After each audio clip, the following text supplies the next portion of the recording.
The Kentucky Derby winner goes back to work. We'll show you Always Dreaming as he tries to rebound from his dandy disappointment. Todd Pletcher's other classic winner was also in action this morning. We'll have the latest on Belmont winner Taprit as he readies for the Travers here on August 26th. And look who's back in the tail of the cat. Two-time defending champ, Stalwalking Dude, goes for the three-peat in today's Friday afternoon feature. Weekend Hideaway will try and put an end to that streak. The back-to-back winner of the Commentator returns for a sixth straight summer appearance at Saratoga. Hello, everyone, and welcome to Saratoga Live. It is presented by Claiborne Farm. 100 years of doing the usual unusually well. Great Friday afternoon of racing coming up. The Tail of the Cat should be a sensational race. We're going to talk plenty about the Grade 1 Fourstar Dave over the weekend, named, of course, after one of Saratoga's all-time favorite horses. And more buzz as we get closer and closer to the weekend here. You can feel it on the racetrack. Greg Wolf alongside former New York Met, Los Angeles Dodger, Paul LaDuca. Today's feature race, Stalwalking Dude, just a really neat story. Two-time defending champ, going for a three-peat in the race. And this is a horse who was a former $16,000 claimer. Yeah, great story. And he's the horse to beat. He's coming out of better races, been facing the better sprinters around the country. And there's a lot of pace for him to close into today. Now, is he getting a little older, or is he getting a little slower now that he's 7? I don't know. He's still running some big races. And that's kudos to David Jacobson, who's done a good job of this gelding. He is a 7-year-old. He loves this racetrack. He's 2 for 3 here at Saratoga. There is another 7-year-old in this race who also is a horse for course. With more on that runner, let's check in with Maggie Wolfendale. Greg, you're exactly right. Weekend Hideaway, the New York bred, is 4 for 8 over this Saratoga course as he makes an appearance up here for his 6th summer, and he'll come off of a win in back-to-back years in the Commentator. Now, he did have to miss the Jim Morrissey back here at the Spa on July 27th due to a foot abscess, but trainer Phil Serpy said he recovered quickly, and 3 days later he was back on the track breezing, and he likes the way he's coming into this race and says that he doesn't necessarily have to be on the lead on a dry track going this distance. So we'll see how things play out. Now, a horse who surprisingly made it to the lead in his comeback race of 2017 is Cadarn, for trainer Jeremiah Engelhardt. And Jeremiah is pretty darn good with his horses that are second off of a layoff in dirt sprints here on the NYRA circuit. He is 5 for 17. That's 29% with a positive ROI. So maybe Cadarn always wanted to sprint, though he does have a win over this track, but that was going the 1 1/8 as he'll try his hooves here once again, going this sprint distance in today's Tail of the Cat. Greg?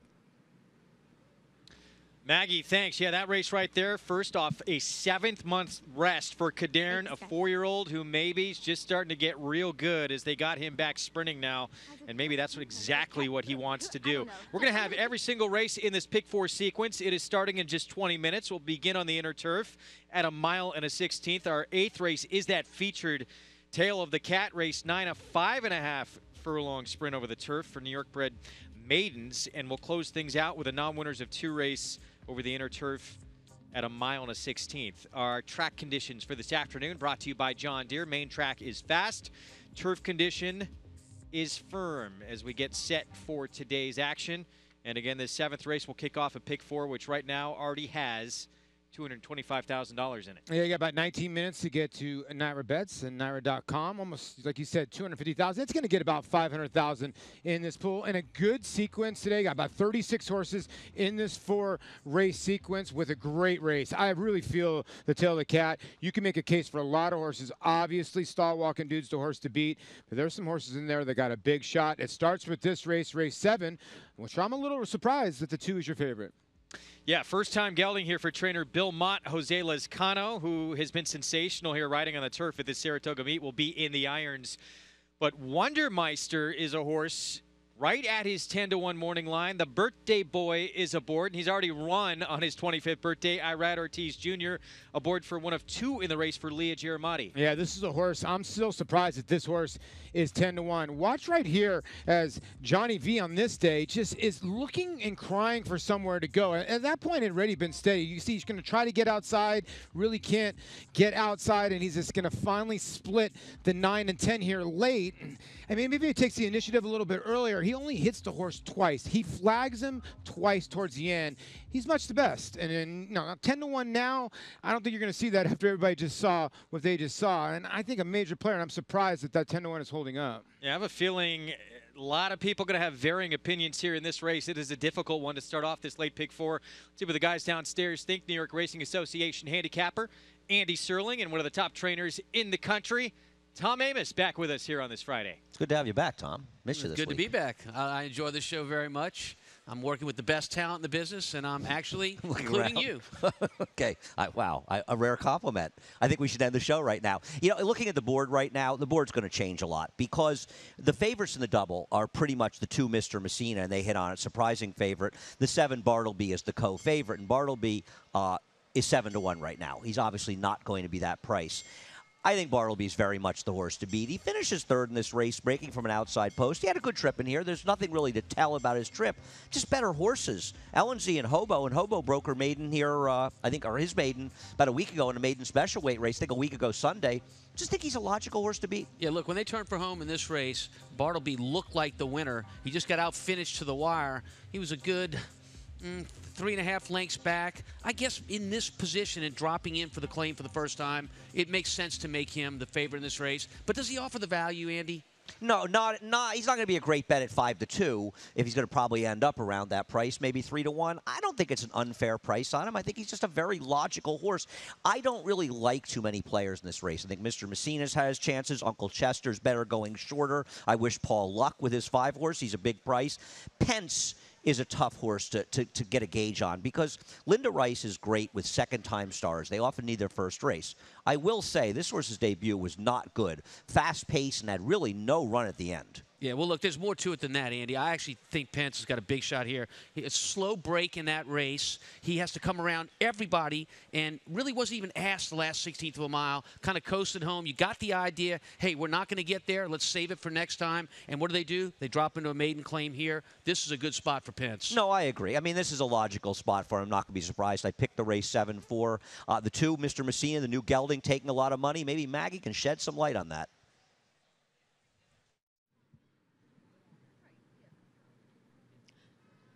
And taking a look at number 2 in here, Andy, Mr. Messina, well, he is certainly a good-looking type, as his owner, Lee Einsteiler, just walked by me and said, if only he could run to the way he looks. But maybe gelding is the key to Mr. Messina. Now, he has lightened up a little bit from what I can see here physically, and you notice his races, he ranges up, and then he just really doesn't have much of an answer. So gelding might help focus him in a little bit.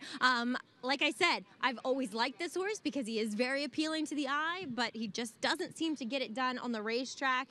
The big highlighted G, we'll see if that does the trick. Moving on to a second-time starter, that's number 4, Pence. A son of Kate Blanco, a son of Kate Blanco. I think that he's much more suited to going this mile and a 16th distance as opposed to the 6 furlongs he got in his debut. I think he's a longer, rangier type of horse. He's nice and calm here in the paddock, which bodes well for a horse stretching out. He is much more fit, as Linda's horses tend to need their start just to really kind of tuck up and tighten up here overall. He's your current favorite. I'm sure favoritism is going to bounce around quite a bit in this race, but I can honestly say that I can feel as though this horse will improve with a run and with more ground. Next, we'll check in with one coming off a layoff. That's number 8, Set Me Up. Another first-time gelding here. Now, this was a late change, so just so everybody knows, number 8, Set Me Up, is a new gelding. He's a horse who's big. I mean, he's imposing looking as far as his size is concerned, and Todd Pletcher brings him back here today, drops him into the maiden 40. He looks fit. He looks ready to go. I like the conditions for this guy. I think he fits nicely with this group here. Guys? Maggie, thank you. So, yeah, Set Me Up, the 8 horse in here for Todd Pletcher. He won a 3 first-time geldings in this field. The 2, Mr. Messina, the 7, Bartleby as well. You can play along from home as we bring you this late pick 4 this afternoon. Get signed up and started with Naira Bets. Bet $200. You get $200 in your account. Use the promo code PICK5 to take advantage of that promotion. Naira Bets is available all across the country, so take advantage of that. Coming up as we take a look at Paul's pick 4 here, and this horse, Uncle Chester, is on your ticket. I thought Uncle Chester very dangerous. Yeah, he had a bad trip last time out. I like both Leah's horses. I think Set Me Up 2 was wide in his one trip. I think he'll improve, and he's a gelding, and I obviously like a Wonder Mice. You got to use the 4 pence. I'm taking my shot in the Tail of the Cat. I like Kadiron. I think that horse is getting better and better. He's the 4-year-old. He's the up-and-comer in there. I know he's going to have to fend off a lot of speed, but I really did like his last race. Race number 9, I am so confused in that race. I don't know who to use. It looks like the 8 or 10 are the horses to beat. And then race number 10, obviously Chad Brown, going to be tough with the 4. He's good with these types. Cashless Society. I do like the 7, Cape Fear, at a little bit of a price. And here's a look at Uncle Chester. This was back on June 8th. Some issues getting out of the gate in here. He's going to wind up second in this race as a beaten favorite. We get steadied all the way back. Watch when he starts to push up into the pace a little bit, and then when he starts to run on, it's just nowhere to go. I mean, well, this is actually the race where he did get somewhere to go, and he starts moving on forward. This race is when he runs second on May 3rd, so by a head. The trouble trip was 2 back, but this is a good effort because the horse that beat him had came back to win by a good little margin, and he's just going to get overswept here. Now that race 2 back, Crawdaddy wound up beating him. Crawdaddy would go on to be a stakes winner on the turf, New York Stallion Series. He has actually, by the way, crossed the wire first at this condition. It was a ways back. He's had plenty of opportunities since then, but that was all the way back in October of last year. Actually got DQ'd and placed 3rd in that race, but never bad to have that. The question is, all those races since, 0 for 16 now. What do you think? Well, it's tough. You know, after you win and then 6 starts since then, you've been a little bit unlucky and then really hasn't run. The race 2 back, he should have won maybe. But, you know, Crawdaddy did beat him. He's a tough horse, but I'm going to give him one more shot today. I want to ask, pace-wise in this race, is there a chance he's the horse on the lead in here? Well, maybe he does because he's from that outside slot, but you have to think Mr. Messina, with the new gelding, showed speed on the dirt, that he's going to be the horse that's going to be sent out of here. Maybe Pence shows a little bit of speed. That remains to be seen in here. Here's a look at the horse in from the also eligible list. It's Dylan Davis getting a leg up here. This will be a stretch, 23-1. He's riding for his dad here, Robbie Davis. Blinkers coming off in the turf debut for the son of Court Vision. The Court Visions are 2 for 63 first time on the turf, and this horse is coming off a 1 buyer, so I think 23-1 is actually generous. Favoritism moving all over here. We've seen Mr. Messina, the 2 favored. Now it is the 4 Pence, who debuted sprinting. Now going to stretch out to a mile and a 16th. Good sign that we heard from Maggie that it looks like the son of Cape Blanco, though, is going to like the extra ground. Well, the even move, right? And the middle move, and then he's just sort of flattened out towards the end. I'm in agreement with Andy a tiny bit where he tired a little bit. As you can take a look at 11. A little bit of a mess so far coming out of the paddock. Yeah, a little wet. Looks like a little worked up here for the turf debut coming up. Not a great sign. You see 317,000 plus in this pick 4 pool. We kick off our post parade with the intern for Tom Morley. Looks way overmatched. That's why he's 30-1. Mr. Messina, the 2 for Bill Mott, the first time gelding son of Flatter. Jose Lezcano will be aboard. Beaten favorite in his last race, and that was at this level. 7-2 on Mr. Messina. The 3 is scratched. The 4 Pence, second time out. He will stretch out, trained by Linda Rice. Jose Ortiz in the irons. As you say, Greg, stretching out, and that was a very educational debut for this horse, the 4 Pence. Jose's older brother, the birthday boy here, celebrating his 25th here this afternoon. Irad Ortiz Jr. aboard for Leah Jeremati with Wondermeister. Has not shown much punch in the recent races. Not impossible, but a fringe player. Long shot, Oh So Sinister is the 6 in here for Jaime Gutierrez. Yeah, this is a horse that's dropping back into a much more sensible spot after his last start. 0 for 33 on Oso Sinister in his career. Bartleby, here's another first-time gelding. This one trained by Mark Hennig. Junior Alvarado aboard. Drops into a maiden claiming race for the first time after facing better last time. New gelding, logical, will drop in price. Set Me Up is the 8. Yet another first-time gelding. This one for Todd Pletcher. Drops in for a tag for the first time. First time in for a claim, and this barn wins at an amazing 34% with this move. Dooley is the 9, trained by David Donk. Joel Rosario aboard. Would have to improve, obviously, on the only turf race, but goes out for a trainer that's already won at 38-1 today. Uncle Chester is the 10. It's Rajiv Mirage for the other Leah Giramati runner. Yeah, I think Uncle Chester, the 10 horse, is going to try and use his speed and stretch out today and try to make the lead and take it wire to wire. And Jumpin' Jack, the 11. Blinkers come off today for Robbie Davis with his son Dylan aboard. Gets in off the also eligibles. First time on the grass. The sire was a good grass horse, not much on the dam side. So that is your field. Tom mentioning the 10 Uncle Chester might be using that speed. Speed has been dangerous on the inner turf course this meet so far. Standing by with the connections of the 7 Bartleby. Let's check in with Gabby Gaudet. Thanks, Greg. Yes, standing beside Mark Hennig, who sends out Bartleby here. And Mark, you've made a couple of changes to this horse in the past few starts. First of all, blinkers on in the past 2 starts, but more recently, first-time gelding. Have you seen any changes in him, at least in the morning leading into today? Well, he's been quieter. I mean, I don't know if that's a good thing. That really wasn't his issue. His behavior really wasn't the issue. He was more of a horse that seemed to be hanging in all of his races. We put the blinkers on to try and get him to finish a little better, but he just seemed like, you know, he does things awful easy in the morning, and he seemed like he was cheating us a little in the afternoon. Sometimes those colts don't want to run by that last horse. So since we cut him, he's been doing well. But I won't believe, I'm not going to trust him again till I see him run by that last one. Well, and sometimes we see horses that do have trouble passing other horses in the afternoon. They get a little bit more confident when they're forwardly placed, or at least on the lead. There's not a lot of pace in here, Mark. Could that be a possibility of him being more forwardly placed? He could definitely be more forwardly placed with the lack of pace. I told Junior just play it out, how it develops. You know, sometimes you stand in the paddock and 10 guys talk to their jocks, and next thing you know, there's a scramble for the lead. So I just told him to play it as it comes, and if he ends up close, that's fine. If he's a little further back, you know, I just hope he finishes. All right, well, best of luck here with Bartleby, Mark. Thank you, Gabby. All right, back to you, Greg. Gabby, thanks. So Mark Hennig trying to get his first winner here of the meet with Bartleby, the first-time gelding coming out of a productive race.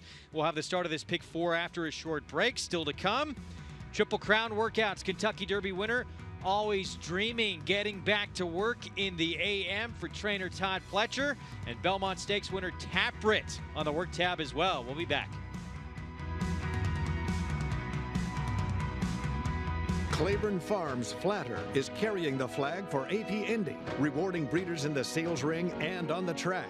Among the nation's leading sires by Grade 1 stakes horses in 2016, this year's stars include Terrace, Upstart, Kobe's Back, Amy's Flatter, and most recently, Paola Queen, winner of the Grade 1 Test Stakes at Saratoga. Success on the track has led to big numbers in the auction ring as well, with yearlings this year selling up to $425,000. Flatter at Claiborne Farm.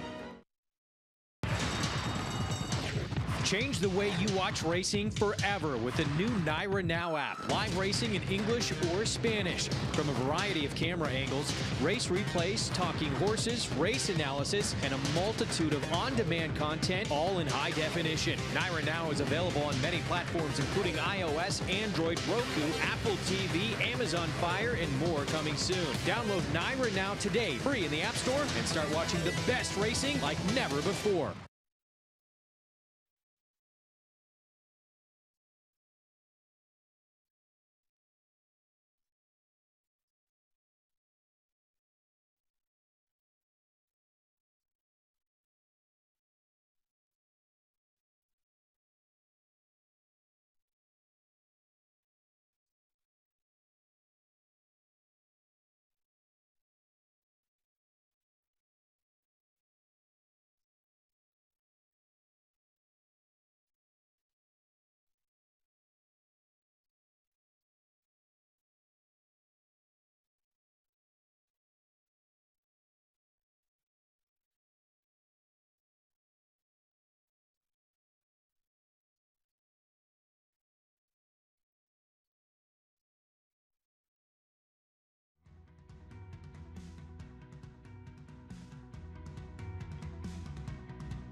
You're watching Saratoga Live on Fox Sports 2. Another very crowded audience here at the premier race meet in the country, Saratoga, as we get our weekend started with some great racing here in a pick 4 coming up. Pool over $400,000. Greg Wolf alongside Paul LaDuca. And Paul, this 7th race, quite a few ways to go. We talked about a few of the first-time geldings in here. One of them is the Class Dropper, the 8-horse for Todd Pletcher, Set Me Up. Yeah, you know, Maggie down in the paddock saying a big son of Into Mischief. And sometimes they geld horses because they want to actually stop them from putting on weight, and they're getting too big. But, you know, his race 2 back, not a bad race where he was wide most of the way. Now go to Bartleby in here, the 7. He was right behind him in his turf debut. Bartleby has run 5 or 6 races since, where Set Me Up hasn't been seen since December. So we'll see what gives today. And, of course, Todd Pletcher off to a tremendous start at this meet. And Maggie asked him about it the other day on our show. Are you thinking at this point, training title? Way too early to be thinking that, but he just wants off to a good start. You know he is thinking about it, though, in the back of his mind after Chad Brown overtook him last year. Once a competitor, always a competitor.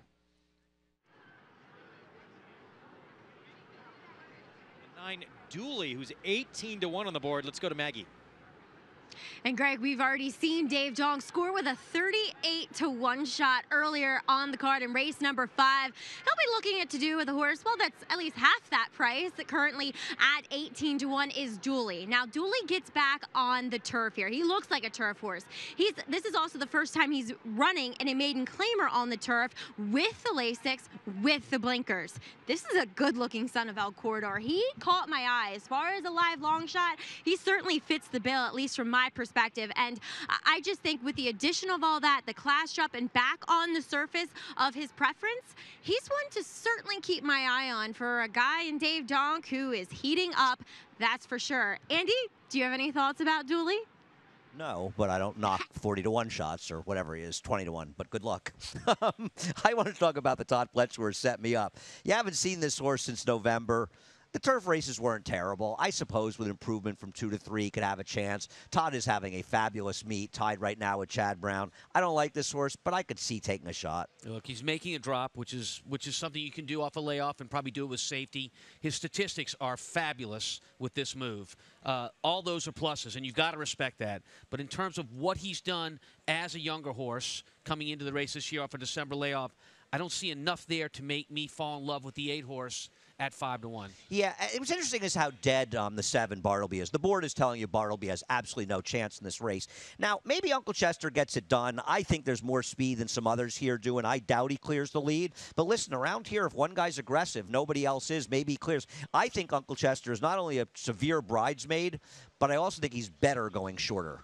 Well, look, Leah's got 2 in the race, and certainly she's going to use strategy with both, and she doesn't want them next to each other, beating each other up. So I think the strategy is definitely going to be for Uncle Chester to go, try to clear from an outside post position, and try to make the lead. The pace setter that maybe could go with him is the 4, Pence, coming off that sprint. Pence could absolutely show speed. You'd think that Bartleby would be forwardly placed. I have absolutely no luck figuring out how these turf routes are going to be run, so I will leave it up to you guys. Well, let's just circle back to what Maggie was talking about. You saw Gabby's selection as well. That the 9 who Maggie mentioned, that is Dooley. We both thought there was a little bit of upside with this huge long shot as well for David Donk. He ended that Belmont meet as hot as could be, and he started to heat up here the last week and a half here as well. I think the horse is a little bit live on the tote board too, but Gabby put her check mark there, and an endorsement from Maggie. All right, we'll see what happens here. It's the start of this late pick 4. The favorite now, that horse right there in those pink silks, Uncle Chester. Can he get the lead and take him gate to wire? Let's send it upstairs to the voice of the Triple Crown for the call, Larry Colmus. Just waiting for Jumpin' Jack to take the outside stall. 5-2 right now on Uncle Chester, who is a slight favorite in the wagering. Jumpin' Jack, a little bit hesitant to come up to the outside gate here, but steps forward now and goes in. They're all in line.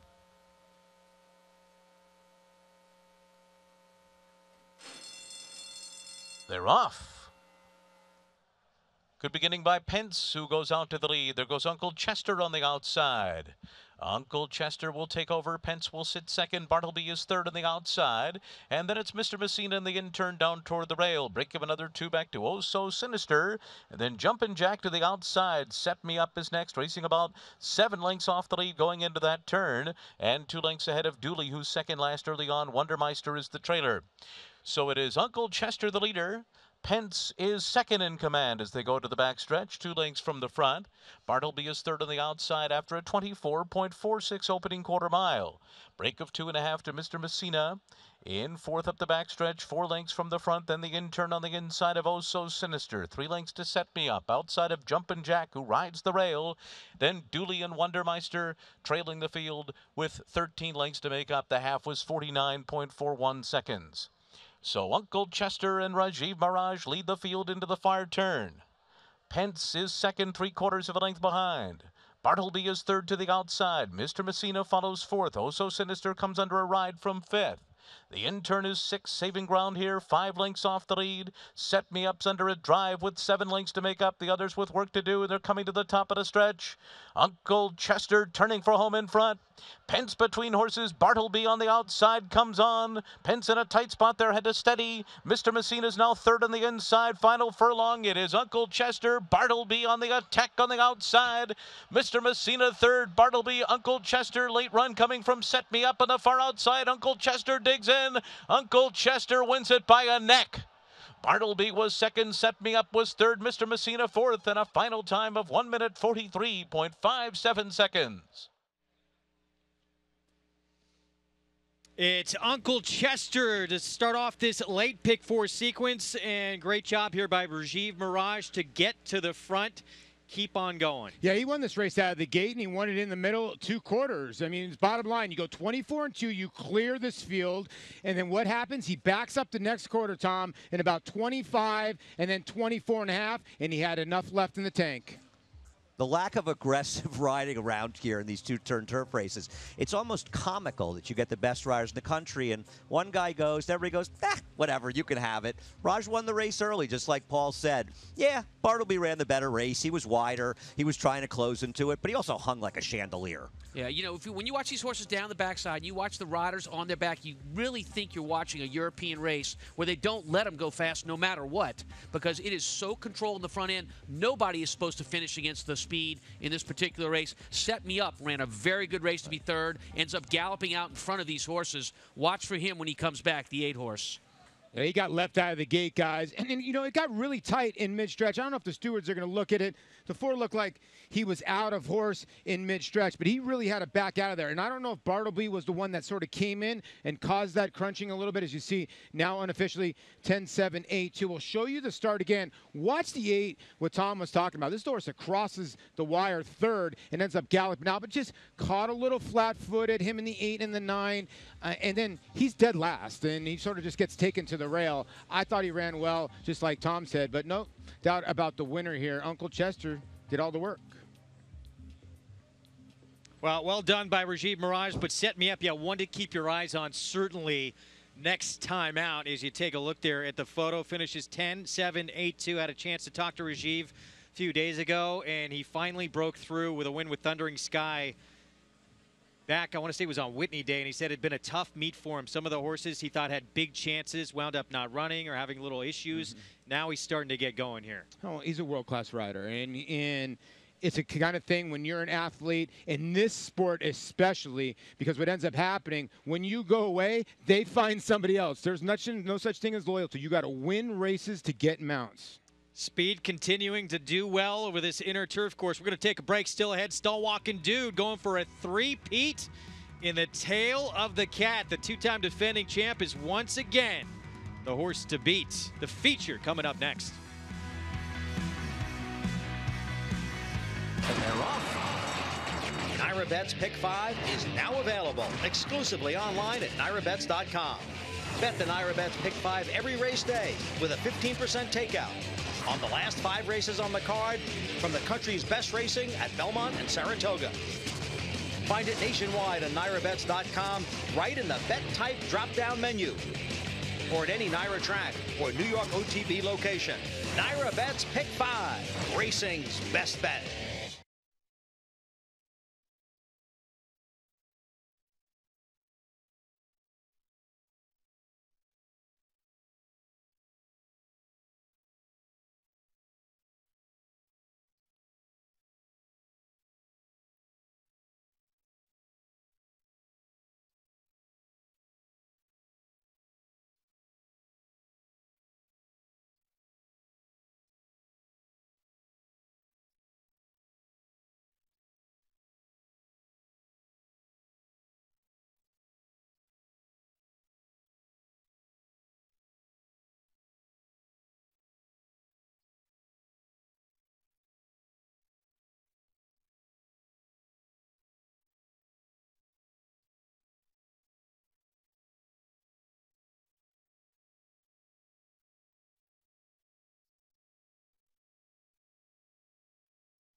Rajiv Mirage on board Uncle Chester for trainer Leah Giramati. Gate to wire from that outside post here to start off this late pick 4. Yeah, congratulations to him, ELR Corp. They bred this one, too, in the great state, the Empire State here in New York. $8 even on the dot here. And to start that pick 5, not a bad little double, about $56.50 for the $2 variety. Standing by with a winning trainer. Let's go downstairs to Maggie.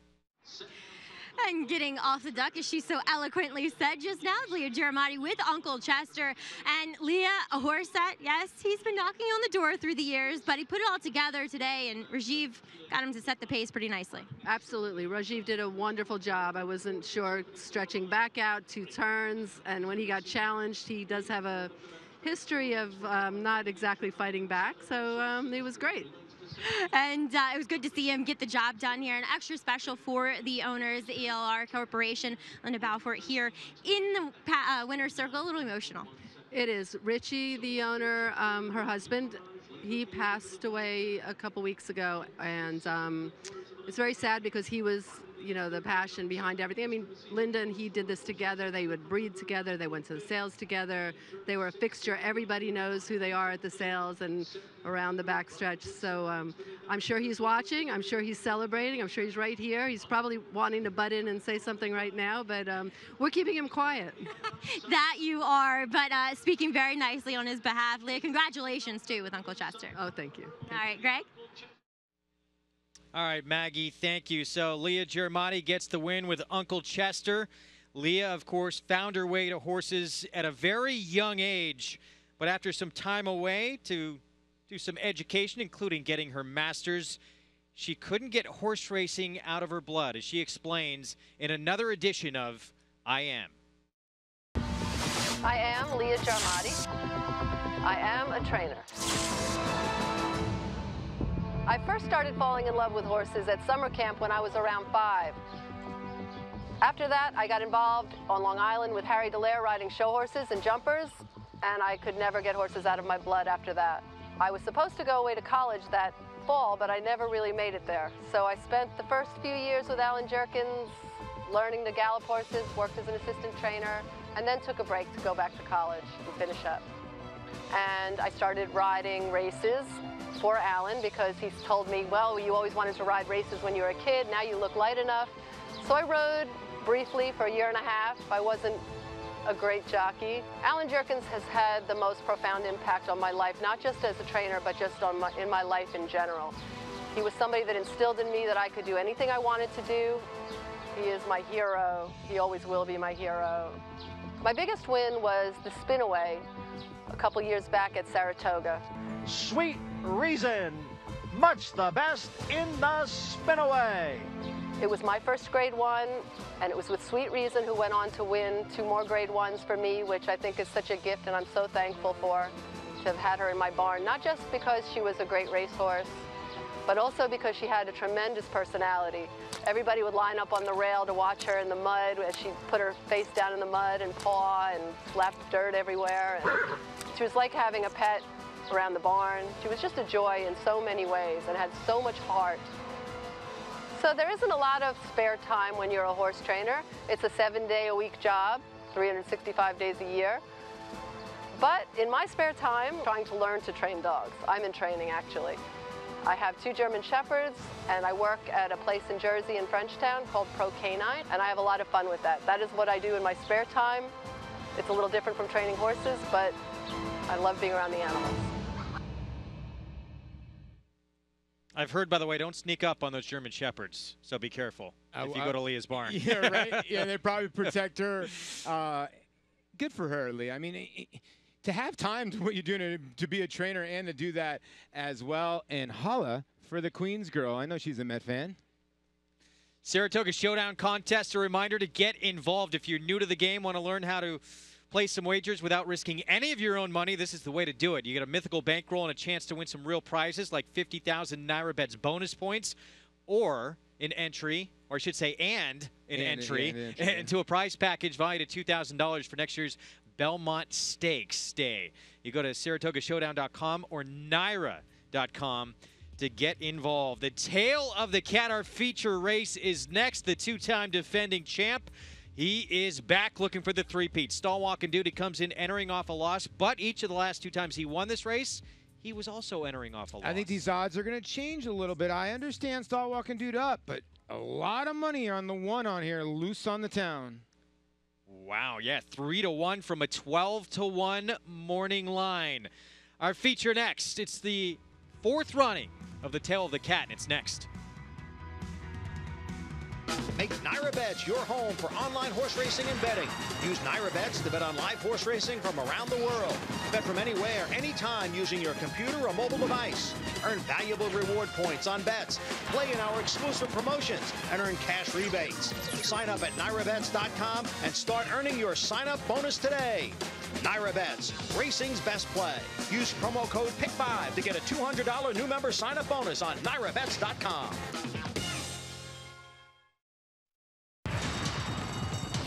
Change the way you watch racing forever with the new Nyra Now app. Live racing in English or Spanish. From a variety of camera angles, race replays, talking horses, race analysis, and a multitude of on-demand content, all in high definition. Nyra Now is available on many platforms, including iOS, Android, Roku, Apple TV, Amazon Fire, and more coming soon. Download Nyra Now today, free in the App Store, and start watching the best racing like never before.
Back on Saratoga Live here on Fox Sports 2. Up next, it is the Tail of the Cat, named after a horse who back in 1997 in the Greg II King's Bishop with Julie Crone aboard, battled insane early fractions and would go on to win by 5.5 lengths. Sensational fractions, and the rail has opened up for Oro de Mexico, and Julie Crone goes to work on Tail of the Cat, who flashes past the 8th pole with a 2-length lead. Oro de Mexico is second. It's 5 lengths back to the rest of them. Coming down to the finish, Tail of the Cat, sensational in victory at the Spa.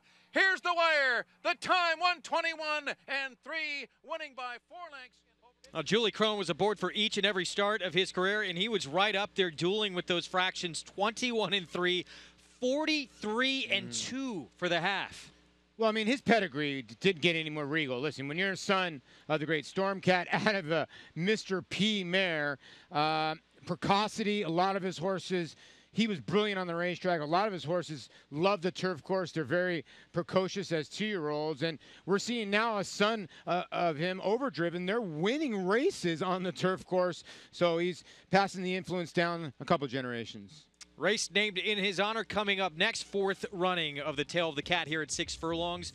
It has been Stall Walking Dude's race each of the last 2 years. Of course, he's going for the three-peat. Joe Bravo will be aboard. He is 8-5 currently. He was the 7-5 morning line favorite. You also have Weekend Hideaway, who is making a 6th straight Saratoga appearance at this meet. That's pretty incredible. 2 7-year-olds. But you're intrigued by a 4-year-old Cadern, who was a winner at Saratoga, but at a longer distance, who has gotten back to sprinting here in his 4-year-old campaign. And the reason why is, you know, about right after the third career start, they put blinkers on this horse. The horse won by 11. Then they went into Sir Barton. They ran into American Freedom.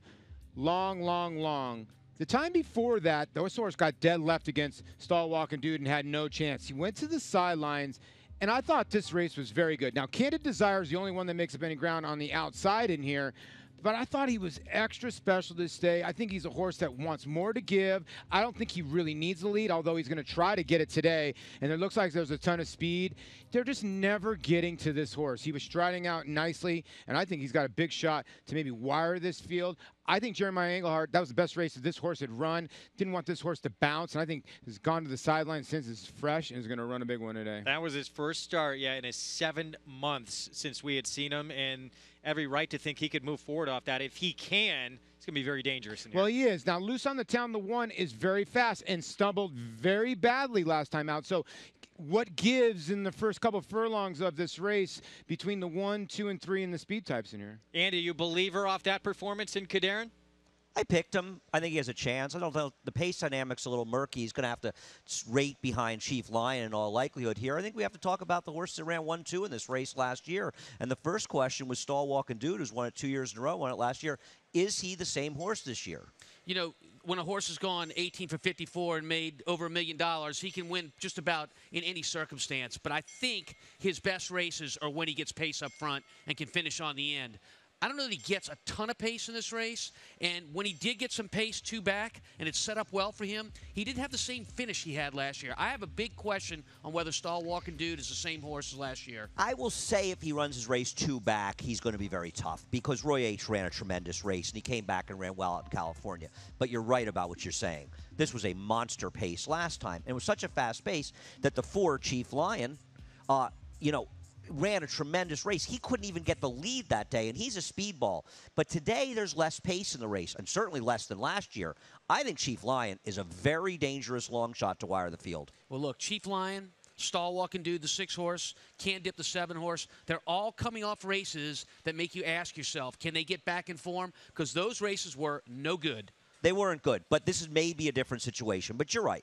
It is a different. He's going to have to run better. I don't think he's impossible. I do like the 2 Cadern. I think, like Paul, that he could be an improving horse.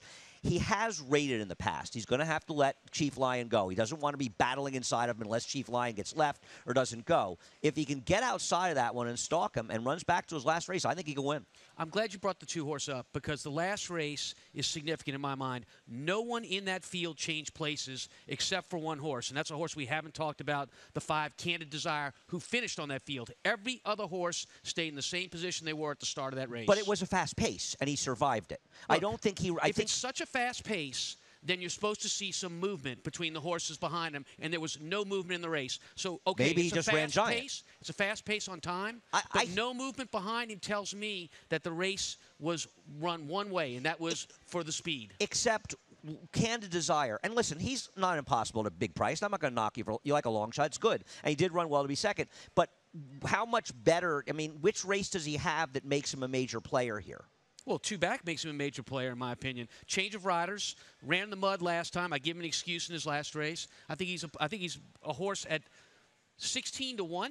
I'm all over that, over a 9-2 on Cadern. I'm not knocking 16-1 shots. That's just going to make me look worse. I know Maggie's interested in Cadern as well. We'll hear from her in a moment.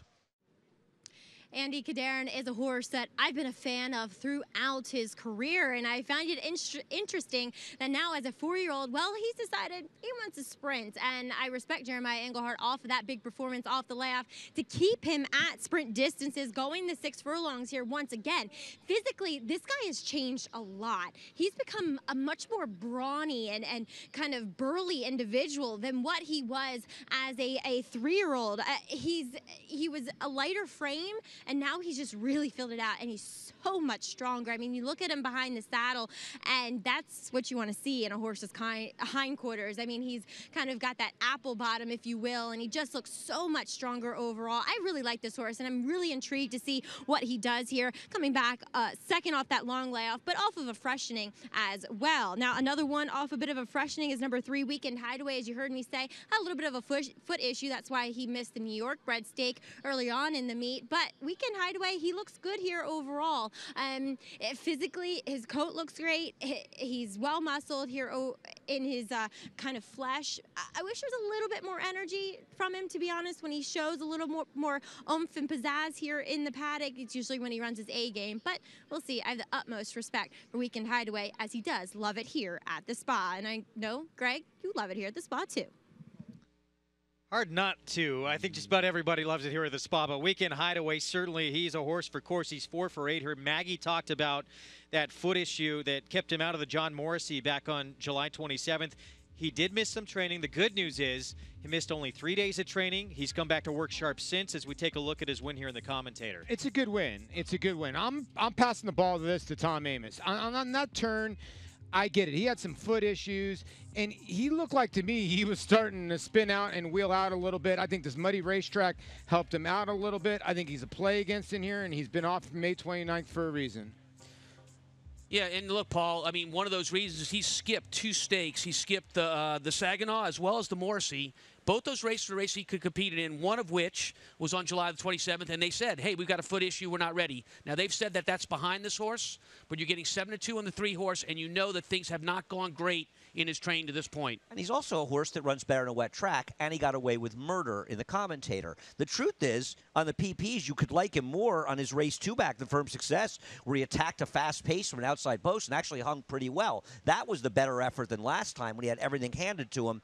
I prefer others, but he is a pretty good horse. A ton of class in the 3 Weekend Hideaway, but if you're going to give a horse that's won 12 of 39, made over $1 million, an easy lead in a race, you are giving him the race because he's just too tough. That looked like a turf race. There were 4 speeds in there. He's the only one that went. He went a slow pace, and he wired him. He's a good horse, but, you know, as Paul was saying earlier, this race is deep. I got a question. What is all the money for Loose on the Town? Yeah, that's a good question. You know, they gelded this horse about, I want to say like 6 or 7 starts ago, and then they went to the turf. Now, I was trying to figure out, okay, did the turf change this horse around? But no, he wins at Saratoga, then he runs 3rd on the turf. He comes back. He had a Brad trip in the Jaipur. This was the break last time. This was a legit stumble. Horse went to his knees. They were going for the money at Parks. That's a huge purse there.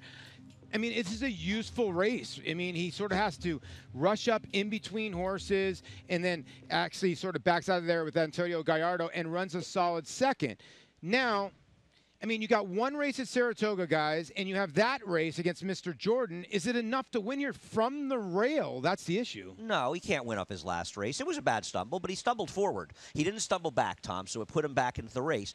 You could say that his 2nd career race at Saratoga, where he got an 89 buyer in his 2nd career start, is good enough to give him a chance if he moves forward. Maybe he's improved as a horse because he ran okay on the turf. I don't like him, but if he was 15-1, you want to bet him, that's fine. This price is a joke. Yeah, no matter how you measure him, whether it's by whatever speed ratings you might use or by his performance when you actually visualize him, this is a horse that has to step up to win. 3.5-1 is something that's making me scratch my head. I'm wondering if this is a clocker report horse, because to be taking this type of money, he must be working well. And I will say, he's been bet in the past. Last year when he won at Saratoga on the dirt, he was very heavily bet that day, got an 87 buyer, against much weaker, but they knew he was working well. Maybe like Saratoga.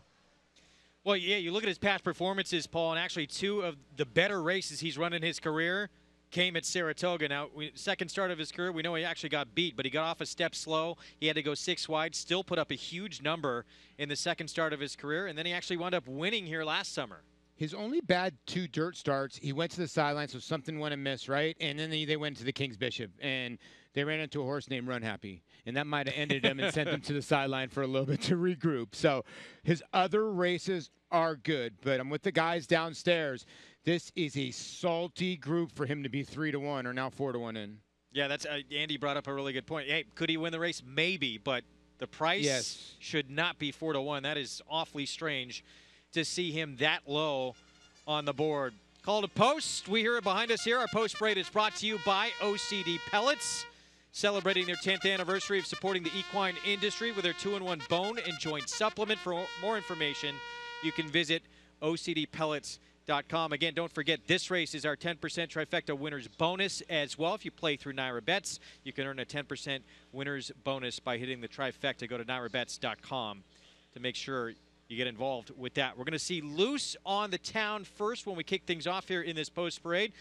Javier Castellano will be aboard for trainer Brian Lynch and owned by Jim and Susan Hill, son of Speightstown. This horse is taking a ton of money at the window from 12-1 to 3-1, and it's going to probably have to push at least the issue from the get-go with a little speed. Javier in the irons. Cadern is the 2, trained by Jeremiah Engelhardt. He has won 3 of his last 4 starts. He went off a 7-month layoff last out for Jeremiah Engelhardt. Second start of 2017, arguably his best career start was his debut. He's got to repeat it against tougher. Manny Franco aboard there for owner Tom O'Grady. The 3 weekend hideaway, trained by Phil Serpi. Luis Saez aboard for Red and Black Stable. One of the 2 millionaires in this field, a ton of class, and a third of his wins are here at the Spa. Chief Lion, he is quick, and he's adding blinkers this afternoon. David Jacobson, trainee. Paco Lopez aboard. A clean break, and this one has a chance to upset this field at a square price. Candid Desire, the 5-horse here sent out by Gary Siaka. And Jose Lezcano will be aboard for Gary Dowder and Amanda Lederer. A long shot here, I think, with a look. If the pace melts down late or early, look for him late. The 2-time defending champ, here he is for David Jacobson, owned by Head of Plains Partners, Joe Bravo aboard. If he runs his A race, he's going to win this race. His race 2 back, good enough to win it, not his last. And Can Dip, the 7, sent out by K-Town Partners. Michael Tomlinson trains Kendrick Carmouche aboard. And son of Kenny Wright's never started here at Saratoga, but he needs to get back to his 2016 form. Well, we've talked a lot about Cadern, his 4-year-old return to the races. It was pretty impressive. With more, let's go to Gabby. Thanks, Greg. Standing with Jeremiah Engelhardt, who will send out the number 2 Cadern here. And looking at this horse last time out, he was coming off a pretty sizable layoff. Were you really impressed by his performance, and how do you think he's changed going into this season? Yeah, this year he's definitely really filled out. You know, in that first race, I wasn't really expecting him to run that race, but he's just a very competitive horse. If he's in the game, he's tough to go by. So I'm hoping that he can do it against this competition as well. This is a pretty tough field. It is a tough field, but he's coming in off of a very nice win last time out. He is posted towards the inside of the other speed. Have you discussed the strategy going into this race? Yeah, with Chief Lion, adding blinkers, and having speed, we figured he'd probably be forwardly placed. We're going to try to break, you know, leaving there, and if we're on the lead, that's fine. If not, Manny can work out a trip from there. All right, well, best of luck. We'll let you go watch the race. Thank you very much. All right, Greg, Cadern likes a little bit of fight in him, so we'll see if that ensues here today. All right, Gabby, we'll see what happens. Chief Lion adding blinkers today. I think he's going to be real hard if he does not get the lead. I thought we'd see him in front. Yeah, you know, my worry about is the horse is ready to show speed and needs blinkers. Negative for me. We're going to take a break in the action. The tail of the cat. A lot of storylines coming up in our feature. Can Stallwalking Dude make it a three-peat?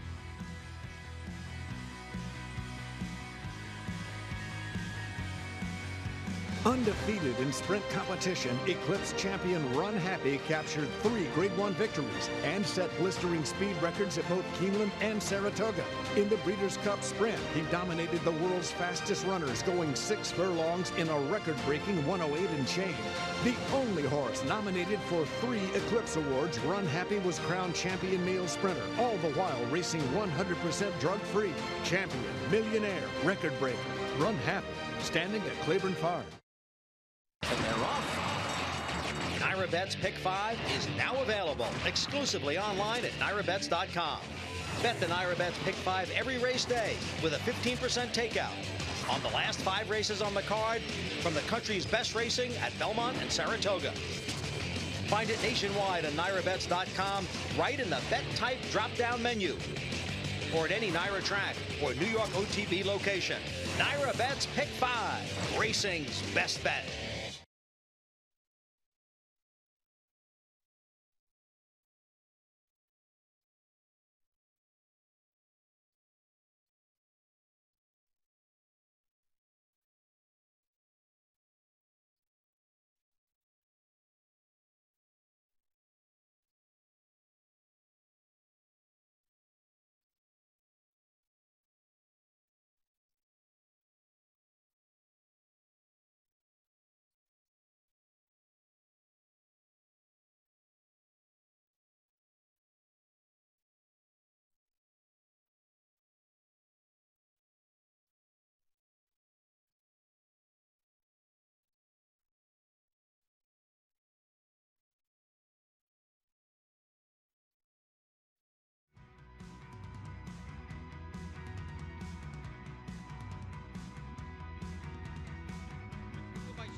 We're back on Saratoga Live. Thanks for joining us here on Fox Sports 2 and MSG Plus. It is the 4th running of the Tale of the Cat coming up. 2-time defending champ Stalwalking Dude going for a 3-peat weekend hideaway, trying to get his 5th win of his career here at Saratoga. With more on this field, let's go back to Maggie Wolfendale. And Greg, we'll take a look at Kadarin on the track as he's gotten a pretty aggressive warm-up here from jockey Manny Franco, which isn't untypical of Manny, but it's almost as if this horse, while physically he's changed, he's also kind of changed the way he moves. He moves more like a cat, more like those sprinters who kind of scoot forward and have that real kind of swift, efficient stride up front. So I'm really interested to see what this horse does today. He certainly gets an acid test here overall. Now we'll also take a look at the defending champ of 2 years. That is Stalwalking Dude. Now, I can't say that he looks any worse for wear based off that last race. I know it wasn't good, but to me, he actually looks better than he has at any point of this year that I have seen him in the flesh here under Joe Bravo. He's moving well out here on the track. His hindquarters, which always kind of is his weak point, I think, they look strong. His coat looks great. So we'll see if Stalwalking Dude can make for the 3-peat here. Greg, it would be nice to see in the Tail of the Cat. Well, it would certainly be a great story considering what this horse has accomplished in his career. David Jacobson, again, claimed him for $16,000 back in September of 2014. Since that time, he has gone on to win 14 times, over $1.3 million in earnings. It's pretty incredible, and of course, he loves it at Saratoga. We have a new audience joining us right now for the feature.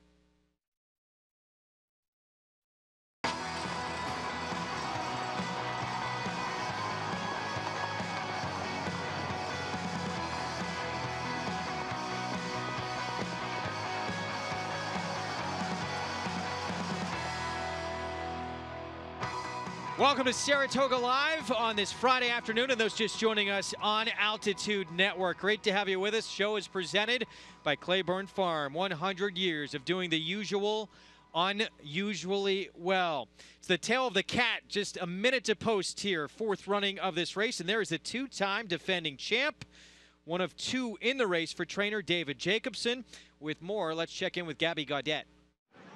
Thanks, Greg. I did get the chance to speak to David Jacobson in the paddock, and he was mentioning that Stalwalking Dude is a horse that whenever he comes up here to Saratoga, he absolutely blossoms, and he said that that's exactly what he's seen so far with him coming up here. And he also said that he likes the turn back in distance. He's a horse that, or he's always thought that this horse is a little bit stronger going less farther than 7/8 in the race that he does come out of. So all systems go for Stalwalking Dude, but David Jacobson also sends out Chief Lion in here, and this is a horse who's been chasing the likes of Green Grotto around the racetrack for on several occasions, and I kind of think that he might be the main speed in here, especially with the blinkers on. So this is who I prefer, but Stalwalking Dude, as Maggie suggested as well, is just looking fantastic on the track.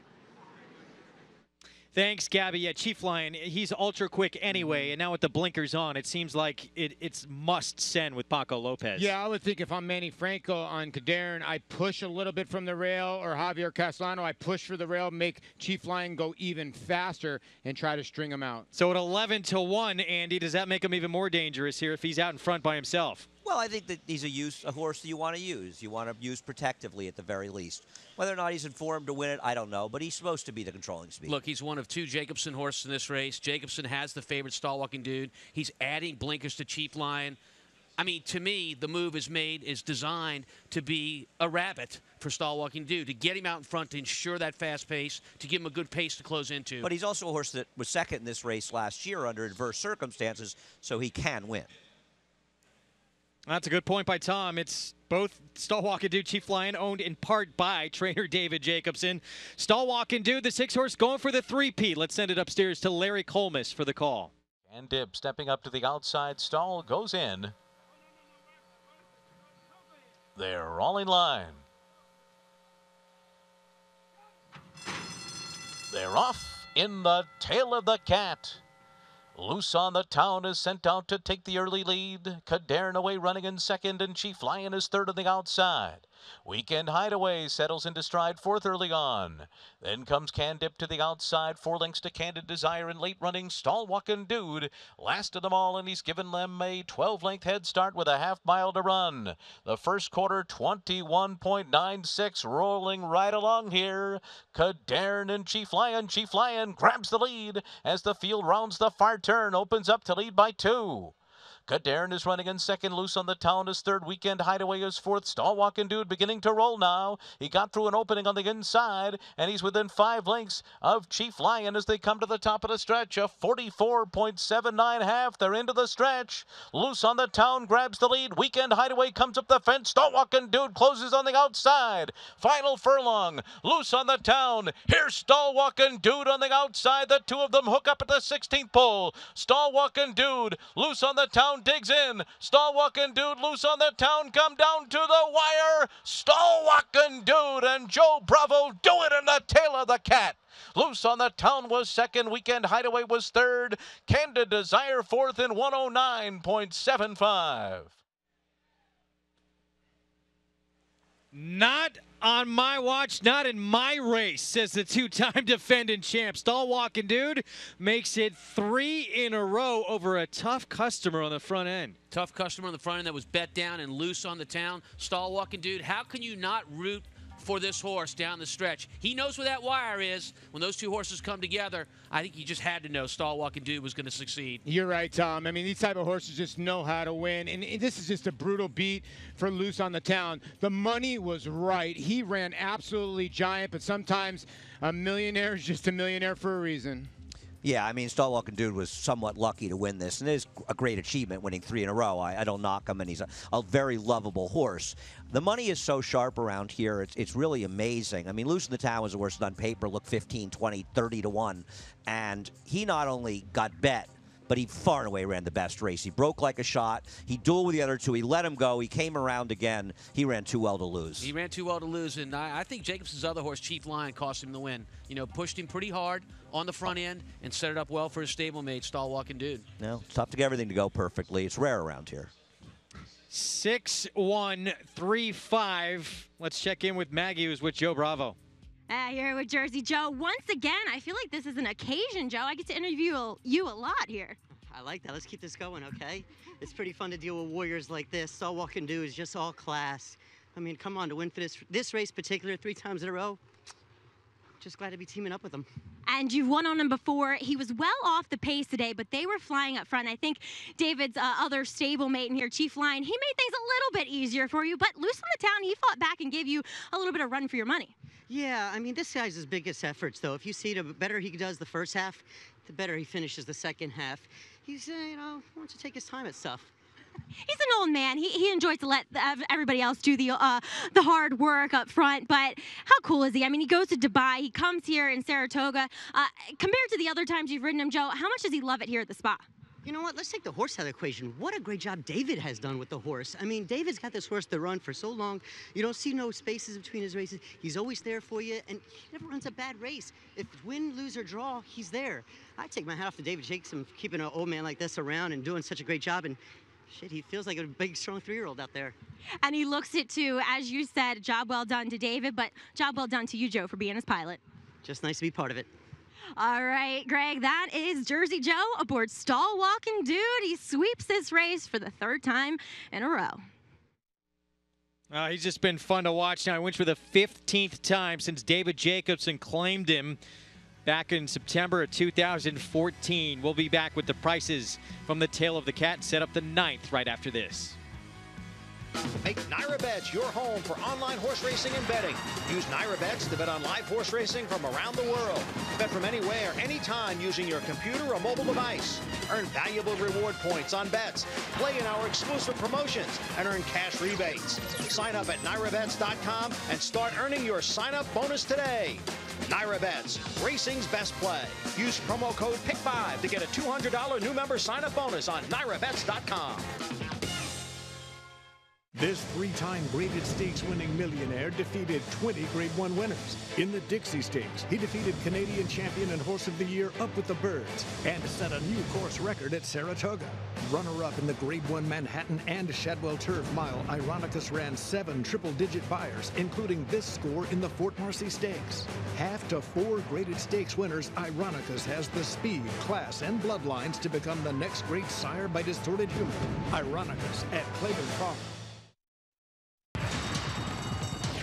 Change the way you watch racing forever with the new Nyra Now app. Live racing in English or Spanish from a variety of camera angles, race replays, talking horses, race analysis, and a multitude of on-demand content, all in high definition. Nyra Now is available on many platforms, including iOS, Android, Roku, Apple TV, Amazon Fire, and more coming soon. Download Nyra Now today, free in the App Store, and start watching the best racing like never before.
The tail of the cat goes to Stall Walking Dude for the 3rd consecutive year in a row. Incredible performance, and he really had to earn this one. He did. He had to fight and get by Loose on the Town, who was, wow, he had his game face on today. This one, a city place at the Darren Go mare. Darren Go's best day when he beats Cigar. Yes. Let's send it downstairs to Gabby, standing by with a winning trainer. Here with David Jacobson. And David, you were mentioning to me prior to the race saying that, well, Stall Walking Dude absolutely loves it up here at Saratoga, and definitely shook out to be the case here. Did you have some anxious moments, though, coming down the stretch? He got up just in the nick of time. Well, no, he likes to do that. He likes to make it exciting sometime, and he did that today. And looking at his campaign, David, Joe Bravo was actually complimenting you on the way back to the winner's circle, just saying what a remarkable job you've done with him. Talk about his campaign and just the longevity of this horse. Well, he's a real pleasure to train. He's very easy to train. He's run so much with so little breaks that he's so fit that you really don't have to do much with him. You just, gallop him, breeze him a slow 3/8 once in a while, and he comes out here and gives his all. And the pace situation here today definitely guided him there to victory. Chief Lion, your other horse there, more forwardly placed, kind of a similar situation that's happened in the past. Yeah, well, Chief Lion was, going to be on the pace. He was pretty much a rabbit today for Stallwalking Dude, and the plan worked. All right, well, congratulations. And Stallwalking Dude, fan favorite for sure. Oh, fan favorite, that's for sure. Thank you. Greg. Yeah, he quickly is becoming a fan favorite here. When you come back here year after year and you keep winning the same race, fans start to remember you. And he admitted, he goes, listen, Chief Lion's a rabbit. Again, nothing away. Great job by David Jacobson. Loose on the Town runs second by a head. The 2 and the 4, who I love the 2 going this race, walked home. So Loose on the Town did that to them, and Stallwalking Dude passed him. I mean, huge wow, race. What a yeah, race. From that 5-year-old son of Speightstown for Brian Lynch. That is one to keep your eyes on as well when he returns. New York Racing Association, the national leader in providing Spanish language content. Luis Grandison gives us pre-race analysis on the NYRA Now app. Here's the 6th race from earlier today. Was the start of the late pick 5. Medio cuerpo ha dominado el emplear de Funny Thing. Ha dominado el comando por un cuerpo claro. Segundo está corriendo Gemini. Está en la segunda posición de Funny Thing. Venciendo a Gemini. Llegando gana de Funny Thing. Segundo es para Gemini. Tercero está arribando Terrio Jerry. De cuarto finaliza Benevolence. That kicked off the NYRA Bets late pick 5 in race 6. The Funny Thing for Charlie Baker, a horse who had previously been with Michael Ferraro and been at Finger Lakes. I know the horse had started here at the meet, but we're seeing Finger Lakes horses do well here at Saratoga. We really are. 8 out of the 10 starts that horse has been odds on at Finger Lakes, and you got about 8.90 today, almost 7-2. You see Uncle Chester, I think will play a little bit bigger. Stallwalking Dude now, you're a little bit unlucky if you all that race or use some other ones, but Stallwalking Dude I think was probably the most singled horse. Now you need to try to figure out this confusing 9th race. 150,000 plus in that NYRA Bets late pick 5 pool. If you're a single winning ticket, $150,000 guaranteed payout. On Saturdays, that is doubled to $300,000, but you must play that to be eligible through NYRA Bets, and you can get signed up and started with NYRA Bets all across the country. The only way to play that NYRA Bets late pick 5 if you live outside the state of New York is also with NYRA Bets. 9th race, 5.5 furlongs on the turf. It's a New York bred maiden special weight, and this is a short number on the 8. Objective Complete, who faced a monster in her debut. Talk more about it when we come back. When we return, the story of fan favorite Fourstar Dave, a New York bred who became a legend at Saratoga.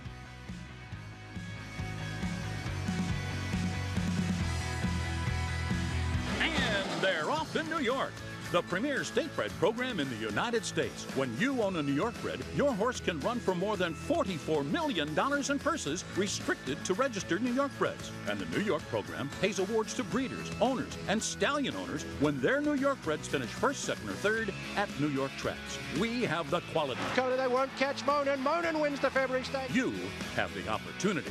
New York breds. Get with the program. The best program. And they're off. NYRA Bets Pick 5 is now available exclusively online at NYRABets.com. Bet the NYRA Bets Pick 5 every race day with a 15% takeout on the last 5 races on the card from the country's best racing at Belmont and Saratoga. Find it nationwide on NYRABets.com right in the Bet Type drop-down menu or at any NYRA track or New York OTB location. NYRA Bets Pick 5, racing's best bet.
Welcome back to Saratoga Live, and of course it's a big weekend once again here at Saratoga as we have the Grade 1 Fourstar Dave coming up on tomorrow afternoon. But to talk a little bit more about the horse himself, well, he was an iron horse of his generation. He raced 100 times, had 21 victories, won on multiple different surfaces, but not only was his record extremely impressive, he was also a fan favorite here at Saratoga. In the summer of 1987 at Saratoga, Java Gold won the Whitney and subsequently the Travers. A few days later, a chestnut horse named Fourstar Dave won the Empire Stakes, a race that would begin his rise to stardom. Fourstar Dave now gets the lead by a length and a half, then Econara second by 5, Fan Latulip in third. On the outside is Paddock. Fourstar Dave leads to the wire.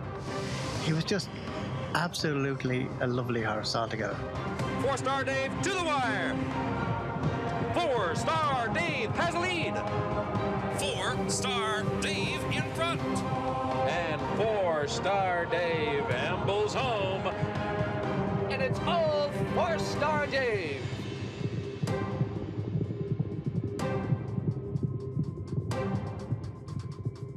Fourstar Dave would go on to win at least one race per year for 8 consecutive years at the Upstate Oval, a feat that inspired the creation of a nickname, the Sultan of Saratoga. One of the most intelligent horses I've ever been around. He actually even knew the sound of my car when I was coming into the barn. And as soon as I'd roll down the window and I'd driving in, he was the one that was whinnying. And he was very, very intelligent. He concluded his abiding career with 21 wins from 100 starts and over $1.6 million in earnings. His resume, however, was but a part of why he was so admired. Anything we asked him to do, he would do it. Leading the post parade, the Sultan of Saratoga, Fourstar Dave himself.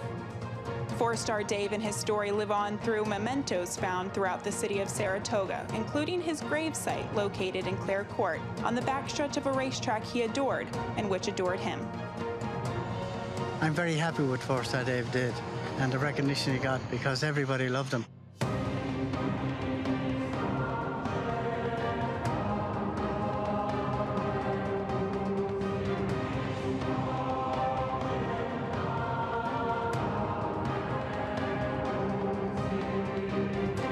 Naming the bar in Saratoga after him, and that was all done by the people who voted for him.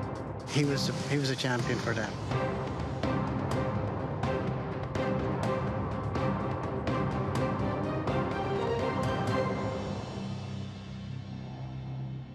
Well, the Sultan of Saratoga, as he was known during his day, 8 straight years he won at this meet at the Spa, and just an incredible horse, and he had all kinds of fans here.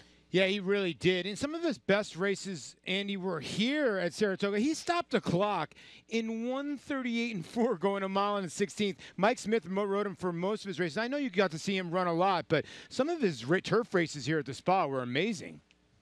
No, he was a terrific horse. I mean, he ran on dirt. He won on turf. He won, I think, with the Empire as a 2-year-old, actually, on the dirt. The Empire was a New York-bred 2-year-old stake they used to run around here. It's a fabulous horse, a fan favorite. Loved it in Saratoga. I got to say, one of his best races was a losing effort. He finished third behind Lure and Paradise Creek in Lure's last win in the Bernard Baruch, and those were 2 of the best turf horses that have ever raced in this country. He was a monster. Went on to be good stallions, those 2.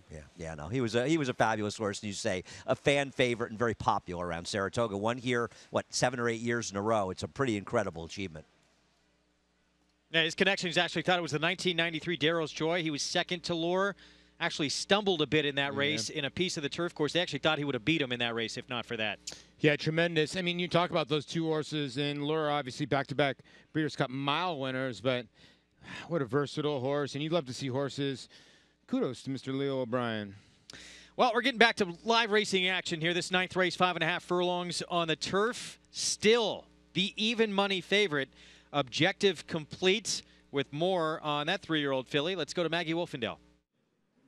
And Greg, we certainly have some bad actors here in the paddock, but luckily your favorite, or likely post-time favorite, number 8, Objective Complete, is not. She's very calm, she's very classy acting, and she looks certainly fit enough for this return to the races. So, well, I'm still a little bit dubious about well, she's an Mission Impossible. I shouldn't say that. But physically, she almost looks as though she wants a little more ground. But pedigree says otherwise, that she should be able to handle the 5.5 just fine, as she ran in a very salty race, open maiden special weight, back at Gulfstream during the winter, where Morticia, who is a multiple stakes winner, won pretty easily. Next, we'll check in with number 3, Kinky Socks. Now, she's one that made her debut in open company as well, but at Tampa, obviously not against the competition that Objective Complete has faced. But Kinky Socks last time returned to the turf, which is the surface for her, but going 7/8. I mean, this is a filly who's just built like an out-and-out sprinter. She's small,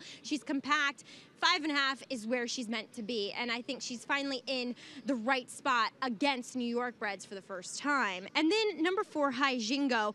I've seen these Shacklefords be okay on the turf, which is interesting, I think. Looking at High Jingo, I think she might be able to handle it. But on top of that, I think this is the best I've seen this filly look now in her 4th career start, but 2nd off the layoff. She just finally looks strong to me overall and has kind of filled out that frame a little bit. But, Andy, as far as your thoughts on your current favorite in number 8, Objective Complete? Well, I think it makes sense. The barn's 0 for 40-something. Didn't do any running in its debut. Makes sense this horse should be even money, Tom. Oh, I see where you're going with this.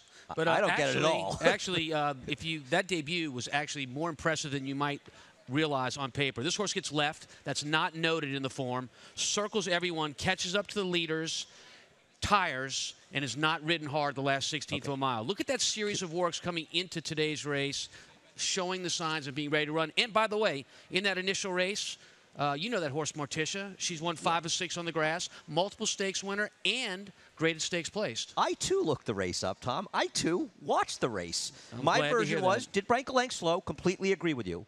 Had a good trip, 2 to 3 wide in the turn, stunk in the stretch, did no running whatsoever. Horses behind Morticia weren't particularly good behind her. Listen, she could improve. She's in against New York breds. Obviously, there's a big story on her to be even money in here, but I think she's a horrific bet at even money. The money here is so smart. They knew that the winner of the 7th race was going to win. He made it 3-1 somehow. They knew Loose on the Town was going to run a giant race. Fighting the money here is tough. I'm not saying she can't win, but I agree with what Maggie was saying about the 3 Kinky Socks is my pick. She's 6-1 in this race. Now, her debut, she got a 66 buyer. I'll just add that 58 buyer for the even money favorite, Objective Complete, where she finished 2nd. The winner of that race got a 69 buyer. She ran a 75 next time she ran. The horse who was 6th improved her buyer figure 10 points. So I think it's a decent race. Now, her last race was bad in New York. I will not deny that, Tom. But it was 7 furlongs. She chased the pace. 5.5 might be perfect for her. Yeah, winner was much the best that day, Spring Folly. Came back to run well in allowance company off that race. So legitimate group of horses. But when you watch her in her debut, and look, let's remember, it is her debut, so she has a right to get tired. But she is given every chance to win this race from the outside. I'm going to assume that she got a little bit tired. She may have, and you're right. She had a very good trip in that race. Hey, listen, I get the 8 can win this race. I think it's a bad bet at even money. I'm afraid of her. I just think the 3 and 5, 6-1 is a value play. You have other ideas. The 1 Sharp Lacey and the 6 Icy Girl come out of the same race. My feeling is there's no trips in slow races, and I just thought it was a slow race. You disagree? I do disagree. Sharp Lacey, I think, chased the leader in that race, took over. Look, when she got past, she slowed down, she switched leads. I didn't care for her race, but pay attention to Icy Girl, who's going to go around everybody, the 6 horse. This is her first race in September. Makes a wide move around horses, starts to tire through the stretch, but still finishes up pretty good, and I don't think she's persevered with the last 16th of a mile. Coming back for a 2nd start off the layoff, I think Icy Girl at a big price of 17-1 has a big chance here. I think she'll position better early than she did last time. She was caught very wide in this race. Knocking long shots is always going to make me look bad. I think they come out of a very weak maiden race, Greg. Well, 12-1 on Icy Girl. That was the 6th that Tom Amos was talking about. Rajiv Mirage, we saw him start off this late pick 4 with a win on the turf. That was, of course, going longer and getting the lead. We'll see what it can do here on Icy Girl, and there she is. Yeah, and listen, she's a tiny bit on her toes. But you look at the rest of this field, the reason why the 8 is even money, it has nothing to do with everybody else. But if you look at the general public and you're sitting at home, you know who Mark Cassie is. The other trainers in here, obviously Jonathan Shepard's a Hall of Famer. He's 0 for his last 15 here. Abigail Adset, 0 for her last 18. The 7, 0 for the last 22. Rich Schosberg, good trainer, 0 for his last 26 with horses here at Saratoga.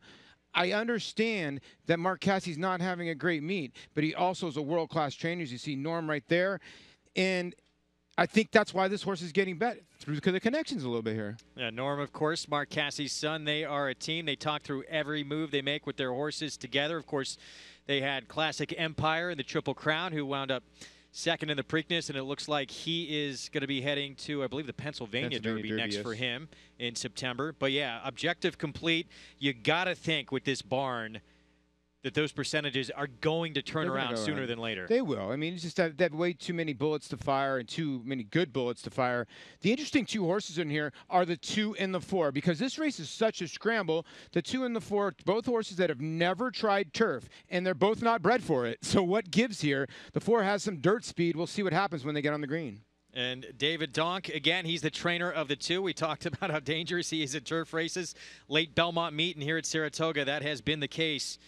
So we shall see turf debut for the 2, Tough Old Bird, and the case also with the 4, High Jingo, who's just tried the turf one time, had 2 foals to try the turf. They were both winless, but they only had 1 try over it. This horse has gotten bet in all 3 of her starts. So obviously in the morning she's been doing something right.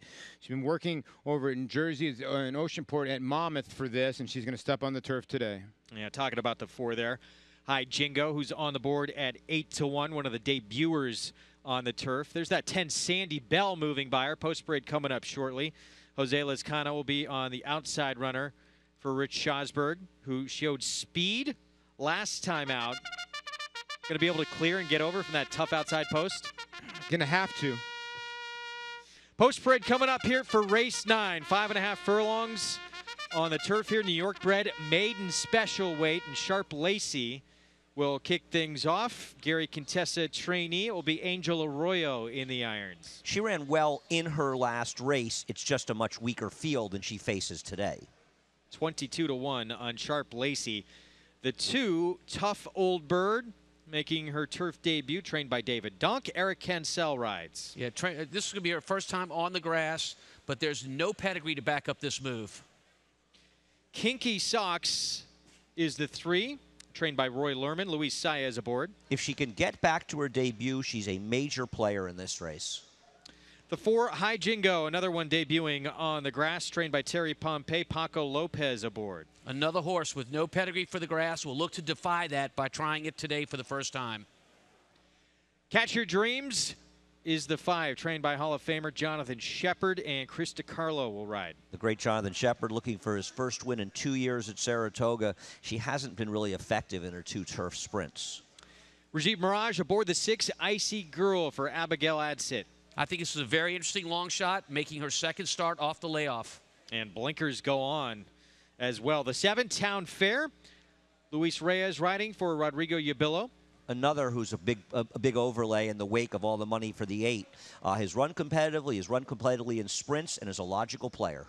And the 6-5 heavy favorite is the 8. We'll get to in a moment. There's a 10, Sandy Bell. Jose Lezcano for trainer Rich Schosberg. Yeah, that's a tough post for a horse that wants and needs the lead to run her best.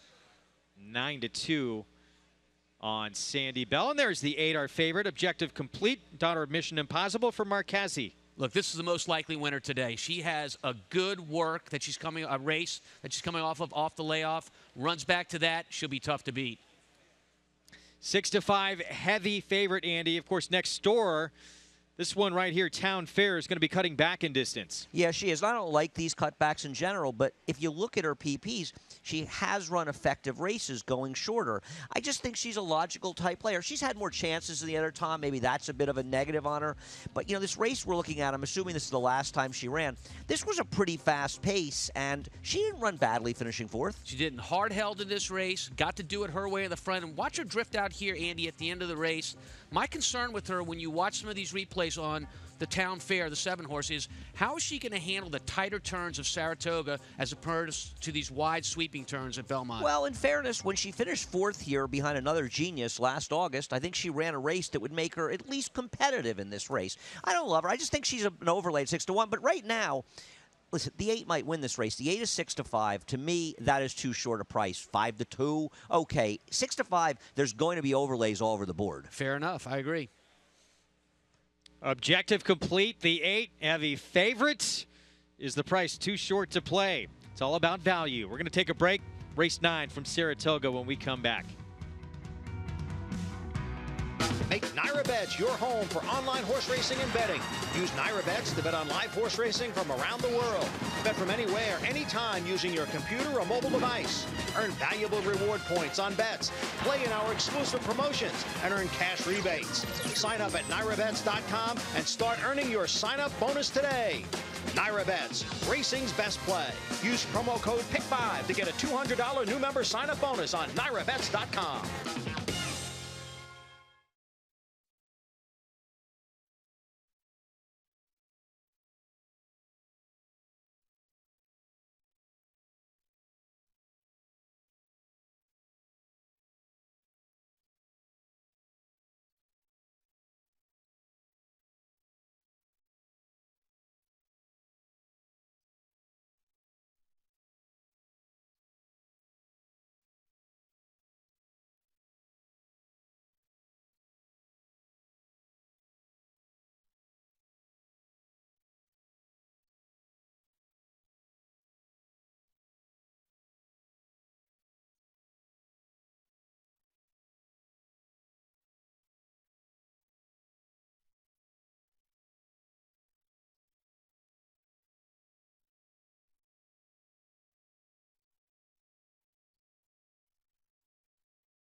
We're back here on Saratoga Live on Fox Sports 2, MSG Plus, and Altitude Network. Thanks for spending part of your Friday afternoon with us. We have the 9th coming up, 5.5 furlongs on the turf with more on the field.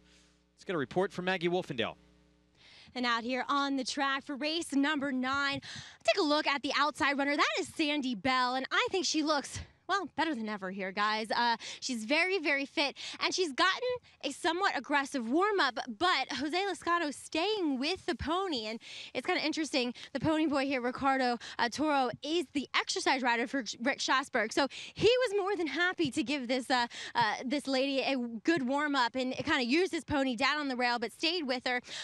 So he obviously knows what she needs as well. So I like what I see from Sandy Bell. Is hopefully, well, she can break quickly, alertly. Sometimes last one in, first one out. Now, on to number 8. That is Objective Complete, your current favorite. She's very green acting, to be quite honest, under Javier Castellano, as she didn't want to hook up with the pony. She didn't want to stay in the post parade. He's kind of got her over to the outside rail now. She's still got a little bit of those kind of, you know, she's a second-time starter, but they're the kind of first-time starter nerves. She is coming back off of a layoff, so we'll see how she does here today, but just some things to take into account for a horse that has run, but she's not acting as though she has. But there are a few horses trying the turf for the first time, and High Jingo, she's the one taking money, and Gabby, I know you caught up with trainer Terry Pompey. I did. Thanks, Maggie. And as you were alluding to, there's a couple of horses who are getting to the turf for the first time that don't have an overwhelmingly advantageous pedigree for the turf. And that is the case with the 4 High Jingo. But I was talking to Terry Pompey, and she did say that they just think she needs to go shorter. And this is the only race that went for her. So they're going to give the turf a go. But she did say that she thought that she could move forward on the turf, because in the morning, she's always been a filly that really likes a really tight surface, and that's actually what she showed in the afternoon in her first start here at Saratoga over that sloppy sealed surface, one of her better races in her career at 2. And oftentimes we do see a sloppy horse that likes a sloppy sealed track transition that form to the turf. So we'll see what happens, but Terry Pompey likes the chances of the 4 High Jingo as we go over to Andy. I just want to know if Terry Pompey has her monkeys here. Doesn't she? I think she keeps monkeys, right? Isn't that it? I'm not touching that. I do. Yeah. There's an issue with the 5. Tom, you want to talk about that? Yeah, so a lot of times when you're putting the saddles on these horses, the saddle will shift back behind the withers, and I think that's what we're looking at here. You're going to need some help to resaddle a horse like this. This horse was saddled on the walk in the paddock, which means a little bit anxious and nervous, but she's standing good right there for the for the gate crew that's putting the saddle back on her. Look for that saddle to be moved up a little closer up her withers, but when it comes off, that would be the worry to put it back on if they had a saddler on the walk in the paddock. The gate crew, those guys are amazing. I mean, they can do everything. Literally, they have to put the saddle back on the horse. They have the toughest job on the racetrack. Those guys, I think, are the unsung heroes of horse racing here and really everywhere, but especially here. And they're pure horsemen because they are handling horses at their worst behavior, and they don't strong-arm them. They finesse them to make them right in the gate. And that's what a horseman does. And the amount of information they have to have, really, on every horse on the ground, and we see Pup McMullen, the starter here, looking over the amount of knowledge he has to have on every horse that runs every day. He doesn't just sort of pop out there and go, okay, there's a bunch of horses, throw them in the gate, Tom. He keeps more notes than you do on the horse here. He knows every horse that's going to the gate, what their habits are before they, at least if they've run once. And even if they haven't run once, they practice at the gate, and he knows those horses' habits as well. And he defends me on Twitter. So that's well, rare. I knew there could you have been don't all defend good. me on Twitter. Do I? You do not defend me on Twitter. And I need some defending. I need Pup on my side. We haven't talked about the 10 horse who Maggie's got on top, the 10 Sandy Bell. Let me ask you a question. Is she the speed of the speed? I think that's the only way she has a chance to win, Sandy Bell. When you look at her form, her 4 races, she's not one that likes to pass horses and uses that speed. But there is other speed in this race, particularly down on the inside with Sharp Lacey. If those two match up, I think it hurts both of them, the 1 and the 10. And High Jingo could have speed as well. The other thing is, and I'll let you guys handle this upstairs, if the 8 is live here, and obviously the 8 is very live, that's objective complete, don't you think she's likely to show more speed? Well, after having watched her debut against Morticia, who again won the Coronation Cup here last week, you would have to think that that's a very strong possibility. Yeah, I think she shows more speed, especially into this race. The confusing part about this betting, I can't believe the 1's the longest shot on the board. Now, can she win this race? I don't think she can, but she's had 2 no-chance slots in the 11 hole on 2 turf races. And what'd she do last time when she had a decent little slot? She ran a nice little third. Her 28-to-1's ridiculous, and the other prices on some other horses. So yeah, I would use the 1 underneath in here. 28-to-1 on the 1. And look at her debut, by the way. It came at Saratoga against State-bred maiden special here, and she actually hit the board first time out.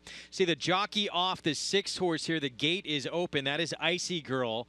And Rajiv Mirage will have the mount there. That's the one with the blinkers going on for turf start number 2. Good job by the gate crew there. Tom mentioning they do. They keep notes, and they probably knew that, hey, we got to open up the gate for Icy Girl. We're going to load her by herself. And you see Rajiv looking for a double now.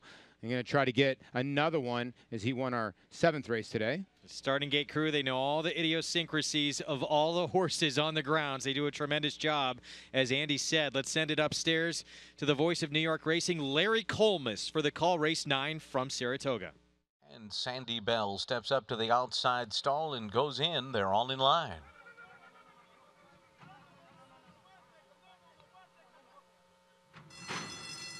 They're off. Tough Old Bird, slow to get going out of the gate. Fine beginning for Objective Complete, who goes out to the front along with Sandy Bell and Sharp Lacey from the inside. These 3 with the most early speed. Then High Jingo, Town Fair, and Kinky Socks along the rail. 2 lengths back to Icy Girl and a big gap to the trailers Catch Your Dreams and Tough Old Bird. And they're moving for the far turn. And it is Sandy Bell emerging up top here. 22.06 the quarter. Leads at a length and a half. Town Fair up to the outside into second. Objective Complete is running in third at the rail by 2. High Jingo, who had to steady on the turn, is moving once again on the outside, and then comes Kinky Socks and Sharp Lacey. They're into the stretch. Sandy Bell cuts the corner. Town Fair is there on the outside second. Objective Complete is down on the inside as High Jingo is moving up outside of horses, trying to come and get this front runner, Sandy Bell. Sandy Bell, High Jingo continues to bear down on the outside. High Jingo to the front, and High Jingo ran a big one today. Won it by 2 lengths over Sandy Bell. Then a photo between Kinky Socks and Objective Complete in 102.5. High Jingo, turf debut, gets the win, and this was impressive. Actually geared down late in this race. I got to say, this horse just outran her pedigree. I agree with Tom. This horse had no breeding to go on, but they liked the horse. She improved on the turf, and The 10 Sandy Bell ran extremely well here. They were moving up front. They were moving up front, and the favorite, Andy, you talked about the 8, objective complete. Look, she got buried in that fast pace, and that was it for her. Congratulations on High Jingo. And, you know, Terry knows better than I do, because I wouldn't have put this horse on the grass. You know, But this obviously, thumbs up for what she did. Yeah, this is somewhat of her specialty, Tom. If you look at her turf sprint records, it's not bad. And maybe, you know what, is this one of these things where you check all the boxes, right? A horse that's shown some speed, and Paco always liking to make it tight, is he was trying to get this horse not to keep lugging in. I don't think she ever made contact. I think she's clear. I thought Andy made a good point. Sandy Bell ran giant. The one sort of got put in a hurt locker, and she was the one that hung around. Yeah, one thing to say, when the rails are out this far on the Mellon Turf Course, and we only run turf sprints on the outside, the Mellon Turf Course, the fractions seem slower. When they're down, I believe we go much faster. So 22, you compare to the other turf sprints we've run today, for this level of horse, they were really running fast early, and I think the 10 ran extremely well. As you say, objective complete, broke well, had position between horses, not a great spot, but Tom, she didn't do any running. Did none at all. And meanwhile, the even money favorite, objective complete, winds up 4th in here. 4-10, 3-8. Let's send it down to Maggie with Paco Lopez. Here with Paco Lopez, riding for kind of his hometown team with Terry Pompey teaming up with High Jingo. And Paco, she looked like she handled the turf, but she kind of didn't know what to do with herself down the lane. I know she's rough trip. No, it's not very wow. In Australia, everybody stop. I have a trip. I wait whole day. I take. In El Stretch, I have a lot of horses. I go out and it's very green for starting the grass. But I can surprise. I feel she break like that. Always she break in the top. But today is no break in the top. She give me a lot of trouble. She take me to home. Sometimes it helps when they get in a little trouble. It puts a little fight in them. Is that kind of what you felt with her? Yeah, a lot in Australia. Almost clear. Well, it was a job well done. You steered her home, and she crossed the wire first. And how good is it to win for Terry Pompey, a lady that you've teamed up with in the past? Well, the rest is very high, you know, winning here in Saratoga, break, yeah, for Terry Pompey. That field is Tommy Paco. That field is training good. I think I have a chance that race. Put in the race, and she did it. Paco, congratulations. Job well done here. Thank you so much. All right, Greg. High Jingo. She got across that wire first. Yes, she did in her turf debut. An impressive late. Paco didn't have to do much work once he got by the 10 horse here. 8-1.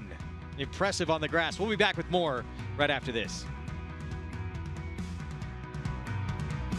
And they're off. NyraBet's Pick 5 is now available exclusively online at NyraBets.com. Bet the NyraBet's Pick 5 every race day with a 15% takeout on the last 5 races on the card from the country's best racing at Belmont and Saratoga. Find it nationwide on NyraBets.com right in the Bet Type drop-down menu or at any Nyra track or New York OTB location. NyraBet's Pick 5, racing's best bet. Grade 1 winner Lee traveled the world competing against the best of his generation. A graded stakes winner on both dirt and turf, he set a new track record in the Grade 1 Don Handicap and retired with earnings of more than $2.3 million. With his much-anticipated first foals hitting the ground this year, the sky is the limit for this promising young stallion, Lee, at Claiborne Farm.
Back here on Saratoga Live, you can keep playing with Naira Bets after the Saratoga card ends with a 250,000 point all split on the 5th race at Del Mar. Just bet a $10 base exacta in race 5 at Del Mar and win or lose. Split 250,000 points, an easy way to get your Del Mar betting off to a great start. Get signed up and started with Naira Bets all across the country. It is racing's best play. First time on the turf, and High Jingo, I think, has found a new home on the grass. Congratulations to this filly by Shackelford and owner Barry Berkelhammer. $19 for the win. Let's send it downstairs to Gabby. Thanks, Greg. Here with winning trainer Terry Pompey. Hi, Jingo. First time turf, right in the winner's circle. But Terry, she was kind of bobbling all over the place coming down the stretch. What was going through your mind during that time? Well, I think she kind of got, I have to watch the replay, but it looked like she got pinched out a little bit down the backside, and I thought, oh, we're done, because going short, it's hard to make that up. And then she's never been on the turf, so she had to feel her way along a little bit, but once she got it, she was striding out great. And you were pretty confident in this filly's ability going to the turf today, just thinking that she's done well on sloppy sealed surface before. Do you often see that kind of translate very well to the turf? Yeah, and she always likes to have the a hard packed surface, and it's been a little deep here, and also when she ran at Belmont, so she got a little tired. So we decided we couldn't get a shorter race to go on the dirt, so we said, well, we want to try the turf, let's do it, and that's how she wound up on the turf. And now we'll keep her on the turf for a while. Well, you have options. She's run well on both, but definitely it looks like she prefers the turf. Congratulations here, Terry. Thank you. Thank you. Greg. Gabby, thank you. So Terry Pompey with the win here. Been training at Monmouth coming in, and the turf winning move. Well, it just shows you, we talk about this all the time, how a horse can completely improve on a different surface. This horse has showed speed and no finish. Had a little adversity to deal with today, and she showed a ton of finish on a new surface. So well done there to High Jingo and to these connections. One more race still to come. Greg Wolf alongside Paul LaDuca. We have Tom Amos, Andy Serling downstairs. Of course, you saw Gabby Gaudette and Maggie Wolfendale roving the grounds on horseback for us on another edition here of Saratoga Live. Our nightcap coming up. We knew Cashless Society would take plenty of money in here. It's Chad Brown, Javier Castellano, and a drop in class for start number 3. Yeah, Chad Brown, the perennial leading turf trainer and the perennial leading trainer here at Saratoga last year. He's going to get played in these type of races, but Stormy Alexis, the 6th, solid second choice. Time for what's trending in horse racing, and how about the Kentucky Derby winner? Always Dreaming, his first workout since the Jim Dandy. John Velasquez was aboard. Todd Pletcher said he was extremely happy with how he settled and relaxed. John Velasquez said so much better than what he worked leading up to that Jim Dandy. Yeah, look, he looks awfully good there, Andy. Last time I saw him down on the rail on the stretch here, it wasn't like that for him. Yeah, well, they look like 4 legs and a mane and a tail to me, Tom. Yeah, so, I mean, here's the deal. I mean, when you're watching a horse work in a controlled fashion, as we just watched with Always Dreaming, it is so different than an actual pressure of a race. You're looking at probably 80% of what the horse is actually doing. He's running anywhere from 10 to 15 lengths slower than he would be in an actual race. And so you can get fooled. But what you see here suggests that he's a very sound animal, which is important. He seems to be relaxed, which is also very important. But the question is, what is he under the pressure of a race? And we've seen a couple of really bad races from him, and I'd be very concerned no matter how he works. And also, let me ask you about Tappert. Todd Pletcher decided to train him up to the Travers from the Belmont. Good move, bad move, open. You're asking me to question Tappett's trainer? He's won a lot more races than I have. If that's the way he thinks he should be handled, I'm with him. I was surprised that he said that. You don't know. And one of the things about Tappert is, I think people are going to like him more because in a lot of ways, other than Good Samaritan, the Jim Dandy was obviously disappointing, especially for the big 2. The Haskell was in a lot of ways disappointing for a lot of the horses. So Tappert ends up looking better simply because he didn't race. The thing about the race coming up the Travers is there are going to be so many names that you recognize in that race coming off of either big races or because in the past they've run so well, like Always Dreaming. I don't know what Chad Brown has planned for his horse, but whether it's the Travers or not, I guess we'll see. Yeah, we'll find out with him. We'll find out what's happening in the Travers soon. It's a wide open race. I don't love waiting all that time between the Belmont, but as you say, Todd Pletcher knows better than we do. Well, and seeing both the works, Todd Pletcher also said it's very much in play, the Travers, for both these horses, and also for Curlin winner Outplay, who was working in company with the Derby winner this morning. Well, I mean, listen, what is Johnny V really going to say? Always Dreaming's not the same horse? He's going to tell you, oh, he has more underneath you than the Jim Dandy. I'm not buying it. I think Tappert's work was way better. I get that I'm not a work specialist at all, but you can have Always Dreaming. Tappert, for me, is getting better and better. I just can't take a horse off those last two races. And to me, it seems like Todd was him and Hahn going in the Jim Dandy on Always Dreaming. And now everything's okay for the Travers? Nah.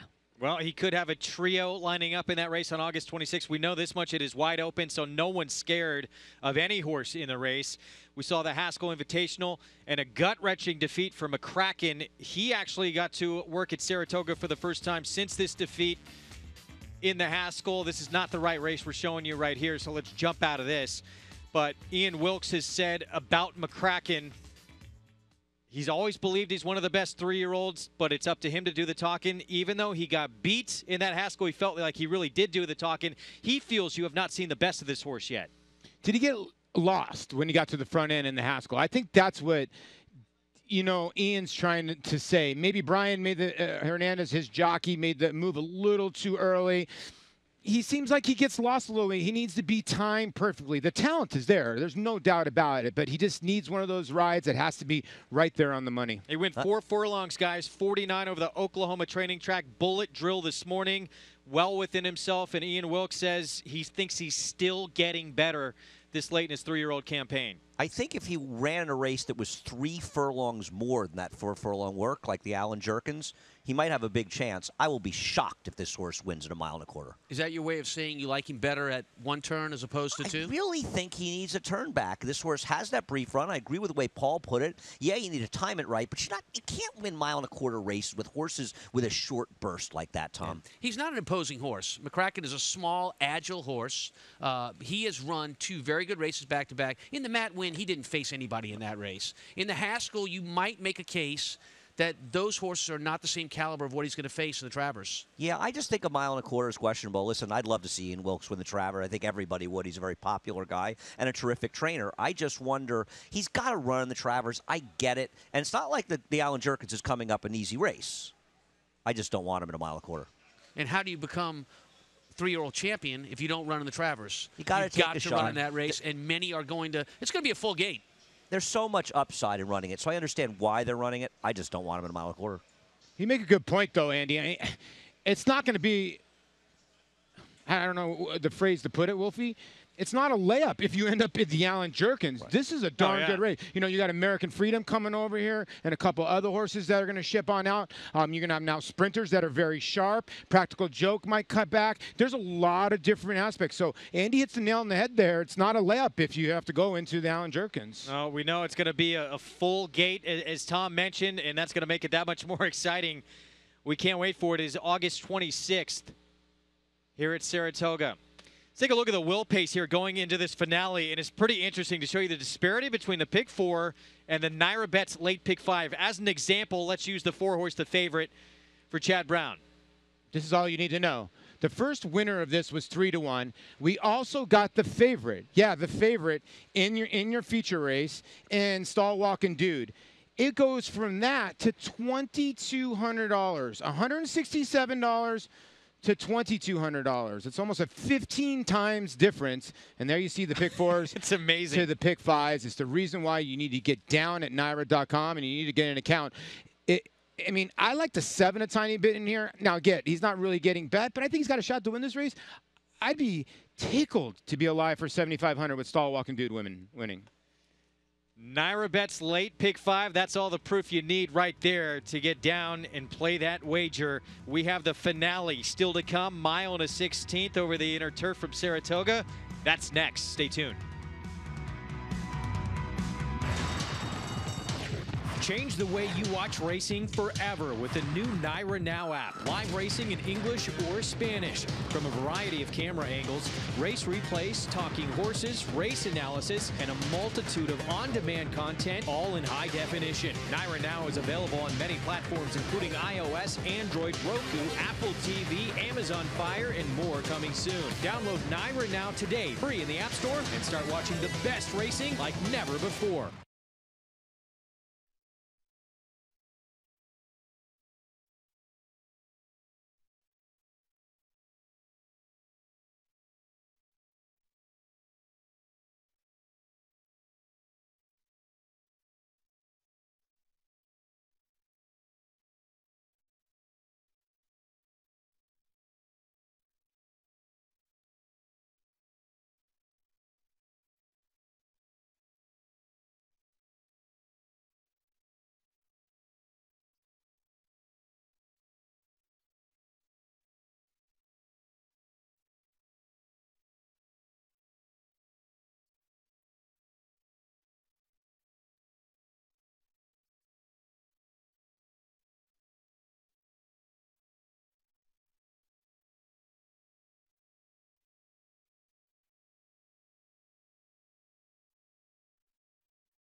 You're watching Saratoga Live on Fox Sports 2, MSG Plus, and Altitude Networks.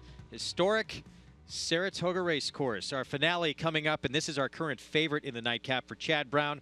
Klarovich Stables, Cashless Society. She won first time out. Her first try against winners came at Monmouth.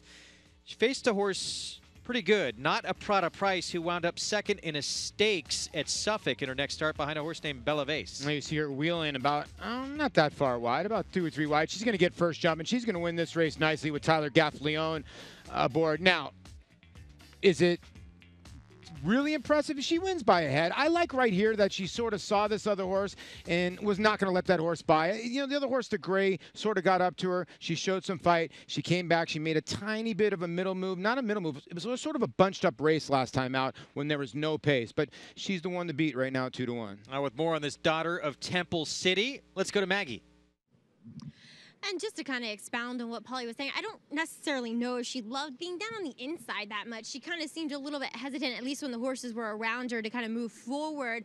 We'll see what kind of trip she negotiates here today. I mean, things often change once they spring the latch. But as far as observing her here in the paddock, she looks good. She looks like she belongs with these, as she does take a bit of a drop in class here overall. She's very, very fit now, kind of second off of a little bit of a layoff, but no qualms whatsoever with your likely post-time favorite. The horse, though, that really kind of caught my eye, who I know has had her chances, is number 6, Stormy Alexis. And she kind of, I don't know, it felt like she kind of blew it last time, to be honest, as the favorite. But physically, she looks great here at the spa. And we often see George with his runners. He just targets them here. I mean, we see it year after year, time and time again, that his horses just kind of perform better when they get up here, as if he's kind of training for them to perform here. So I like what I see from Stormy Alexis. To me, she's the best looking here in the field physically. But then again, number 7, that is Kate Fear, will make her first start here for trainer Joe Sharp. She looks very good. She's very classy acting. I like the way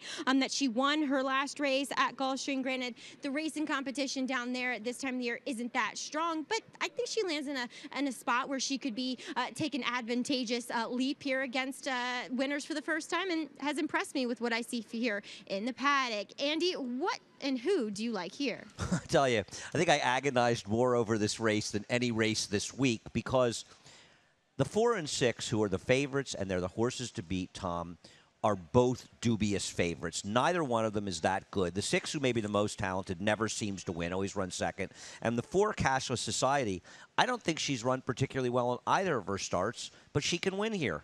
Yeah, well, I mean, when you look at a trainer like Chad Brown, you look at that first start at the mid-April part of Gulfstream, where the heavy heads have left and already gone back to Belmont, and the second start is a Monmouth start in July. He's dancing between the raindrops. He's looking for a spot to try to win in. And you watch her last replay. Look, she doesn't break that well. She gets held up. She stops and starts in the race, gets to the rail, no real finish. Yeah, you know, it's funny. This is not a drop down to try to get a win for the connections, of course, are Clever Sable right now the leading owner here. This is properly spotting a horse. She might be running too high. I picked her because I didn't want to pick the 6 Stormy Alexis on top. And we'll take a look at Stormy Alexis's last race. And the 6 Stormy Alexis, George Weaver's looking for his 3rd win today. Maggie's right. He gears up for Saratoga, but she's not one of those horses. She's been ready to run. She was in a field last time, Tom, that you could not find a horse that could possibly beat her. And she still found a way to get her 8th second. Look, I'm going to give her a break in this race here. Down the backside, Manny Franco was really unsure as to what he wanted to do with this horse. Go on, not go on. He finally went on with the horse. She gets nailed at the wire here. She's had 15 starts, only 1 win in those 15 starts. I get where you're coming from. Of the 2 most bet horses that we're going to look at today, which is the 4 Cashless Society and the 6 Stormy Alexis, I like the 6. She may be the better horse. She just doesn't win, and the 4's had less chances. The 9 Prado Vision, not impossible for Dale Roman. She was a bit wide in her last start. I don't love the field she's coming out of, but I don't think if you're trying to beat the 4 and 6, you're against them. She might be the most logical one. Could be indeed. And, you know, this one's one that needs pace up front. So if Prado's Vision is going to win, it's going to be coming late in the race. But her races are competitive with this group. But you're right. There really isn't much speed. I'll give you a goofy long shot. The 3 Madame Barbarian, who's improved since switching barns. It may just be a case of doing better in a different barn. And she was 3 wide the whole way around last time. And keep in mind, this is a 40,000 claimer, non-winners of 2 lifetimes. She was running against winners last time. So this is actually a class drop, even though the claiming price is higher. Yeah, no, multiple winners she's running against for the 25,000 claim. So even though on paper you're seeing a race from 25 to 40,000, because one of them is against horses that have won as many races as they want versus a non-winners of 2, which is what this race is, this is indeed a class drop. She was in a tougher race last time. And she was wide. Listen, she's a bomb. Throw her in your tries and supers, Greg. Yeah, big price, and Eric Cancel will be aboard the 3 as we get set for our post-parade coming up. I'll give you another crazy long shot. There's not a lot of pace in this race. Saratoga by design, speed drawn inside. A little interesting. Yeah, the New York bred coming in from Boston. Samuel Jimenez, rider change, will be aboard Saratoga by design. There's a look at the 9. Contender certainly in this race. Prado Vision with Luis Saez for Dale Romans. The horses make their way down Champions Way here onto the track for our post-parade. And here is Saratoga by design, raced on the turf at Suffolk last start. It is Samuel Jimenez riding for Gabriel Goodwin. Yeah, 1 for 23 lifetime. I think the one to catch in here, I think they got to send from the rail. War Canoe is the 2, trained by Gary Contessa. Joelle Rosario will be aboard, daughter of Lemon Drop Kid. Has improved on the turf. The lack of pace in the race works against her, but she's run well enough to be a factor.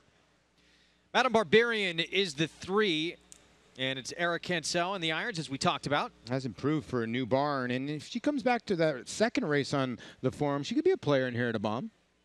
The favorite is the 4 for Chad Brown. Cashless Society for Klarovich Stables and William Lawrence. Javier Castellano aboard. Only 1 starter for Chad Brown today. Remains tied with Todd Pletcher. The favorite hasn't run that well in her starts, but maybe the drop will help. It's another big long shot. That Warrior Girl for Rodrigo Yabillo, 5-year-old mare by AP Warrior with Luis Reyes aboard. I know she's 29-1. She was giant last time. That was a legit bobble, and she still won that race, but a big long shot today. Stormy Alexis is the 6th. Manny Franco for George Weaver. She is the fastest horse in the race, but she just seems to always find a way to run second. 8 seconds from 15 career starts for Stormy Alexis, the 6th. 7 horse is Cape Fear for Joe Sharp. Jose Ortiz on board. Good win last time in Florida. The 2 times before that, she probably should have won. Now she gets Jose Ortiz, and she's in a new barn, Joe Sharp. And the birthday boy, Irad Ortiz Jr., happy 25th. He's on the 8-weekend hottie for David Donk. Goes out for hot trainer David Donk, named actually for Tom Amos. She has a chance to get a piece. Tom, care to respond there? Well, he's not listening. Prado Vision, the 9, Luis Saez for Dale Romans. Maybe that's what Andy is using, Prado Vision glasses, to look at Tom Amos. And Cap's Vow is the 10.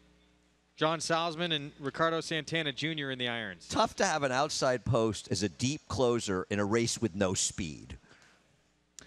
That is your field here for the Nightcap. So Chad Brown with Cashless Society is your favorite right now. Let's go to Gabby for more. Thanks, Greg. Standing here with Matt Shearer, the owner of the number 6 Stormy Alexis. And a fun fact about Matt that I actually found out today, you're a meteorologist. Is that where the lightning bolt comes from on your silk? Exactly where it comes from. Yeah, I've been in the weather since I was 5 years old. One of the rare people that know what they want to do when they were 5.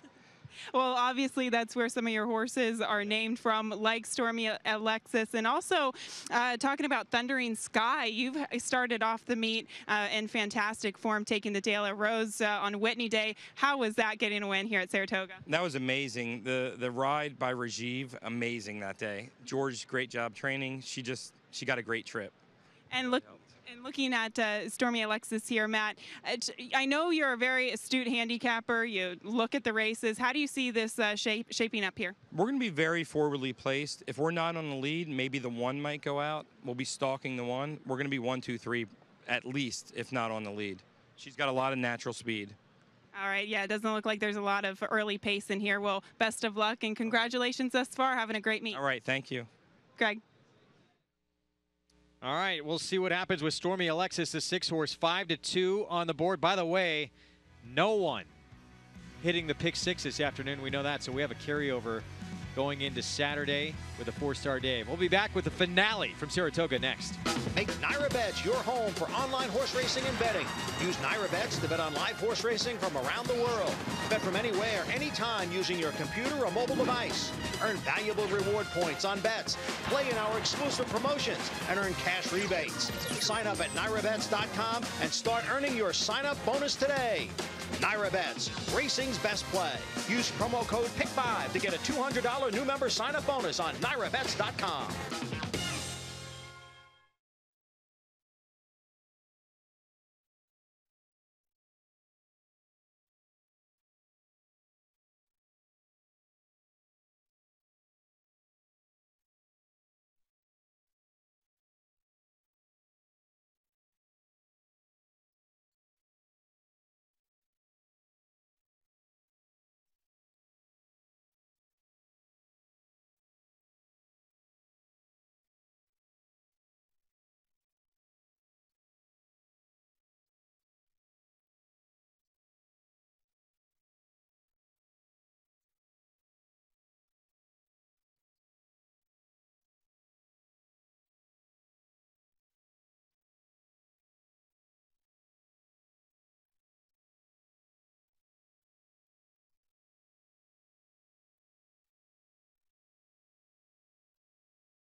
Hope you're enjoying your Friday afternoon. Saratoga Live, the Nightcap coming up here as we get a look at Cape Fear. Jose Ortiz will ride here for Joe Sharp, coming off a maiden claiming win on the grass at Gulfstream. You can see right there she had the cotton in her ears, and that's for, the bigger crowd here at Saratoga, hopefully that she can stay calm. You know what? Her 2 races back or 3 races back, her first time on the turf, she was very headstrong. Then she went very wide, and Ramsey Zimmerman in her second start took her way wide. On this day, he finally figured her out. She got to settle a little bit more, and I liked the ride he gave her. He saved more ground. He was able to put the horses away. We talk about the Gulfstream races are weaker right now. I get that. But, this was for maiden 35, now into a new barn in Joe Sharp. I thought it was a good enough effort. Looks well on the racetrack, according to Maggie. So at 8-1, maybe worth a little bit of a long shot look. And at least has had a little time here to settle. We see a work here August 4th. That came on the main track at Saratoga. We'll see. Jose Ortiz, of course, having another dominant meeting. Cape Fear on the board at 7-1. Guys, what do you think downstairs? Well, I have a trivia question for Tom Amoss. There are 38 trainers with 3,000 or more career victories. Which trainer has the highest career win percentage? I don't know. Anybody upstairs have any idea? Tom Amoss, 26%. Wow. I had no idea you were that good. Well, I mean, every time we're on the show, you're the guy that says that I'm not that good. Apparently, you're like incredible. I had no idea. Well, I do know that every time we're here, we're watching Indiana Grand, we're watching Ellis Park, and you seem to do pretty well there. Yeah. You have a horse in tomorrow. I'm going to catch up here. We're excited. You got a first-time starting 2-year-old in tomorrow. For Mr. Benson, the owner of the Saints, tomorrow. Lone Sailor. Interesting name. I'll tell you about it tomorrow. It's got to be the most exciting part being a trainer, getting the 2-year-olds. It is. And this one is actually one that I picked out at the sale at Keeneland last year. So he has a special place in my heart. Been working with him all summer. We'll see if it pays off. Well, we're looking forward to that tomorrow. By the way, Andy, I know you give Tom a hard time all the time, so I've been doing this throughout the meet. I've decided to keep your percentage of winners for the meet. Do you care to guess what it is? It's not 26, I'll tell you that, Greg. Hey, it was a good day today. I had 4 to start the day off. It's been over since then. Favorite now is this horse right here. It's become the 6. That's a little, well, we thought it would be these two, right? The 4 or the 6 were a favorite, but tough to see a Chad Brown dropper not be your favorite, although that horse is the second choice. Yeah, and, I tend to think that the 4 is spotted in the right place. Again, I don't know, why they're tepid on the 4. They only paid $65,000 for it, and those KS Silks, they got enough money to lose this horse. Yeah, these are your Preakness winning connections here, teaming up with Cashless Society. With more on one of the long shots here in this race, who actually is coming out of a tougher race, as Andy talked about earlier. Let's go to Maggie. Right, I think she's totally live here as a big price at 30-1 on the board is number 3, Madame Barbarian. Andy said she's a non-winners of 2, and that was against horses who have won multiple upon multiple races. And really, she was forward. She certainly had her mind on business in the paddock, and for 30-1 shot, she looked better than that. She looked like her shorter price than 30-1, Greg. We shall see. Also, that came obviously here at Saratoga for Madame Barbarian. So in the end, was only beat 4.5 lengths in that 11-horse field. We'll see if the drop in class makes a big difference. Eric Consell will take over the riding duties this afternoon. It is Stormy Alexis, the 6 for trainer George Weaver, who is favored right now. 8 times she has been second in 15 career starts. Can she get over the hump this afternoon? Let's send it upstairs to Larry Colmus for the call, the Nightcap from Saratoga. Cashless Society goes into the starting gate. Here's Pronto Vision. That Warrior Girl will be next. And Cap's Vow to the outside stall. They're all in line. They're off. Cashless Society broke well. Saratoga by Design is sent out of there. Pronto Vision goes up with them. These 3 to the front with Stormy Alexis away running in 4th. Weekend Hottie is 5th. Cape Fear follows in 6th. Then Cap's Vow to the outside as they make their way into the turn. They're followed by War Canoe inside of Madame Barbarian. That Warrior Girl is last. Saratoga by Design, a long shot going out there to lead them here through a 24.51 quarter. So not a very fast fraction, but it's a 4-length lead wide for this 37-1 long shot onto the backstretch. Cashless Society is running in second. Prado Vision on the outside is third. Then it's Stormy Alexis, Weekend Hottie, break of two back to War Canoe, Cape Fear to the outside is next. Madame Barbarian follows them, then Caps Vow to the outside, and that Warrior Girl. The half was 50.13 seconds. Saratoga by Design getting away with some easy early fractions here, leads it by a length and 3/4 going for the far turn. Javier Castellano and Cashless Society cutting into the lead now in second. Prado Vision is third on the outside. Stormy Alexis on the rail, now 3 lengths from the front. Weekend Hottie's going to go up 3 wide. Saratoga by Design holding on to a tenuous lead here. Cashless Society ranges up alongside. Stormy Alexis has found running room between those two. War Canoes trying to squeeze through at the rail. There, 2 on the outside is Prado Vision coming on. Weekend Hottie is there. Farther out, Cape Fear, Caps Vow on the far outside. Cashless Society in front, close to home. A 2-length lead on Prado Vision. War Canoe on the inside is next as they come down to the line. Cashless Society by 2. And then it was Prado Vision, War Canoe, and Caps Vow, and a final time of 1 minute 42.96 seconds. Cashless Society, Chad Brown, Javier Castellano, 2-1 takes the nightcap.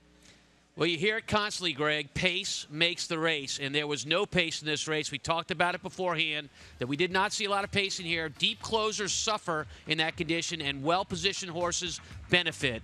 The 4-horse Cashless Society laid second behind the leader, Saratoga by Design. Who was third? Our second-place finisher, Prado Vision. They picked up the pieces. No one could close against that slow pace. Well, we were talking about it on the backstretch. The one was an overmatched long shot. Essentially, we were saying that Javier Castellano is controlling the race, sitting second in there. And Prado Vision, I give a lot of credit to the rider of Prado Vision, Luis Saez, and Dale Romans for having the plan to get the horse close. He was second best, but he was second in this race, if he was second, because of his position. And closer than he usually is. That's a sign a rider knows what he's on and knows what the clock is doing.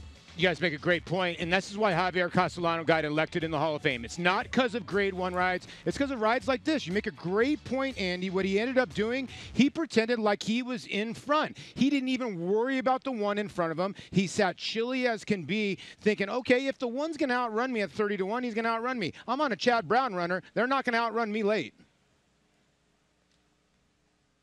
4-9-2 finish. Some of those Grade 1 win rides, though, part of the reason. Of course, but just kidding. He knew there was a paceless race, and boom, he's laying right on the pace. No, absolutely. He reads the racing form. He studies, he does his work, and he's an all-time talent as well, and that's why he's a Hall of Famer. And Chad Brown and Todd Pletcher had 1 horse in each today. Chad Brown now up 21-20, but it's going to be a great battle down out through the meet, and I'm sure there's going to be a lot of action, especially in tomorrow's last card. year, the conclusion was foregone at this point. Not so this year. Nope. Good point.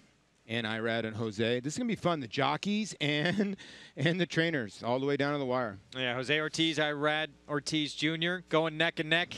And now Chad Brown and Todd Pletcher neck and neck of the trainer tatter as well. We'll be back.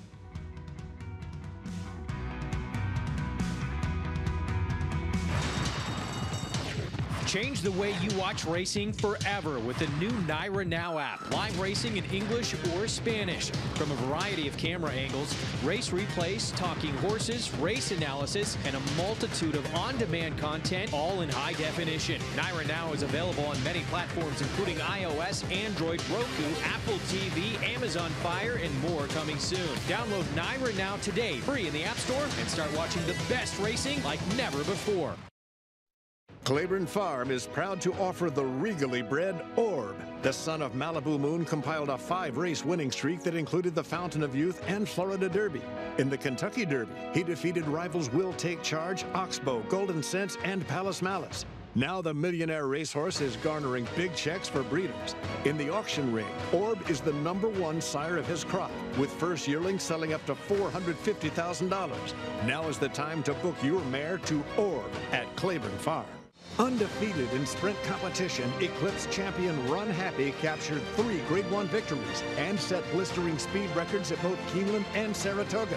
In the Breeders' Cup Sprint, he dominated the world's fastest runners, going 6 furlongs in a record-breaking 108 and change. The only horse nominated for 3 Eclipse Awards, Run Happy was crowned champion male sprinter, all the while racing 100% drug-free. Champion, millionaire, record breaker, Run Happy, standing at Claiborne Farm. Change the way you watch racing forever with the new Naira Now app. Live racing in English or Spanish from a variety of camera angles, race replays, talking horses, race analysis, and a multitude of on-demand content, all in high definition. Naira Now is available on many platforms, including iOS, Android, Roku, Apple TV, Amazon Fire, and more coming soon. Download Naira Now today, free in the App Store, and start watching the best racing like never before.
These connections are tough to beat here. Chad Brown, Klarovich Stables, Javier Castellano.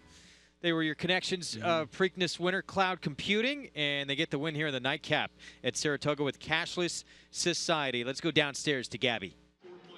And not only do they have some of the best horses in the country, but also really know how to place them well, and that was exactly the case here with Cashless Society. But Chad, you must have been pretty confident, especially on the backside, when Javier got this horse in a perfect position and a slow pace. I agree. We talked about it in the paddock. Warm her up good and have her forwardly placed in a race that looked like it lacked pace, and he executed it perfectly. And was happy that Philly ran as well as she did, and Javier rode as well as he did. Now, you got the training title last year. These wins, of course, though, are just as important as the big ones, wouldn't you say? Yeah, I mean, if you want to be on top at the end of the meet, you know, every race counts. And I'll tell you, at Saratoga, you have to work for every win. And you have to place your horses right, and you have to have a lot of good racing luck. And so far, we've been having a lot of luck. And we see that every time you send a horse out, Chad. But you got a big day tomorrow, a lot of runners tomorrow, but more so I want to talk about time test. How do you think he's going to fare cutting back in distance? I'm optimistic it's going to work for him. I'm curious to see what happens. He's training great, and you know, I'm hoping he can finally break through with a Grade 1 win. Do you think the pace scenario kind of works against him just because he is turning back in distance and he's a closer? Yeah, and it doesn't look like there's a lot of pace in the race, but he trains so handy in the morning. Hopeful that the horse can break and get really good forward position if the pace is slow. Okay, well, how do you think you kind of strategize going into the race with a smaller field, too? He's been known to just run against big fields in the past. That's the great thing about having a top jockey, a Hall of Fame jockey now in Javier, and we talked about it a little bit, but that's going to be about the end of the conversation with him. He's going to take it from there. He knows the horse well. He's ridden him in those races. He breezes him, and it seems like he has a plan, so we'll just see what happens. I think you can have faith in a Hall of Famer. Yeah, I'm fortunate to have a group of jockeys I'll go to, Javier being one of them, that give us a lot of good rides. All right, well, congratulations here and best of luck on a big day tomorrow. Thanks a lot. Greg? Gabby, thanks. Yeah, that's going to be huge tomorrow on the Grade 1 Fourstar Dave. Chad Brown will send out time tests, and Javier will be back aboard for him. Here's our Naira Bets late pick 5 follow along, 50-cent payout, $2,243 for that combination. And you did the math comparing the pick 4 to this Naira Bets late pick 5. So if you had the pick 4, 7 through 10, you're upset, right? For $167. If you just include the 2 and open a Naira Bets account, you get 13 times your money. 13 times your money. That is phenomenal, phenomenal payout. Naira Bets late pick 5. The only way to play it if you reside outside the state of New York is with Naira Bets. And again, if you're the only winning ticket, $150,000 minimum payout. On Saturdays, $300,000 minimum payout. But that's only if you play through NairaBets.com. So reason alone to get signed up and started, and you can do so across the country with Naira Bets. Our jockey standings, Jose Ortiz, 2 up on his older brother, who's celebrating his 25th birthday today, Irad Ortiz Jr., and John Velasquez in the hunt as well. Javier Castellano, Joel Rosario rounding out that top 5. Usual suspects, right? But, wow, they're really starting to pile up the wins. But this is like, you have those guys. It's going to be fun. Yeah, this is going to be really fun. Look at Chad and Todd. I mean, that's a lot of darn wins. And we're on day, 18 or somewhere in there? 21-20. Seems like we've covered 41 races. That's crazy. But it's going to be a battle down on the wire. And they're going to be maybe towards the end of the meet making some interesting moves maybe because some they want drops, this title. Stuff like exactly. that, yeah. Another card in the books. Of course, we heard Gabby talking to Chad there. Time test. It's going to be a sensational race in that Grade 1 Fourstar Dave. He is looking for his first win here in the United States, and the cutback in distance intriguing. He mentioned the lack of speed in here, Paul. It's going to be a filly, sassy little Lila, who's going to be the one in front. Yeah, and the world record holder for 6 furlongs is Disco Partner. You got to tune in tomorrow and see if he can handle those 2 turns against some good horses. World record holder, Disco Partner at 6 furlongs. He stretched out to a mile. He was sensational in the Forbidden Apple. Now can he do it against Grade 1 Company at the mile distance? Going to be a tremendous race.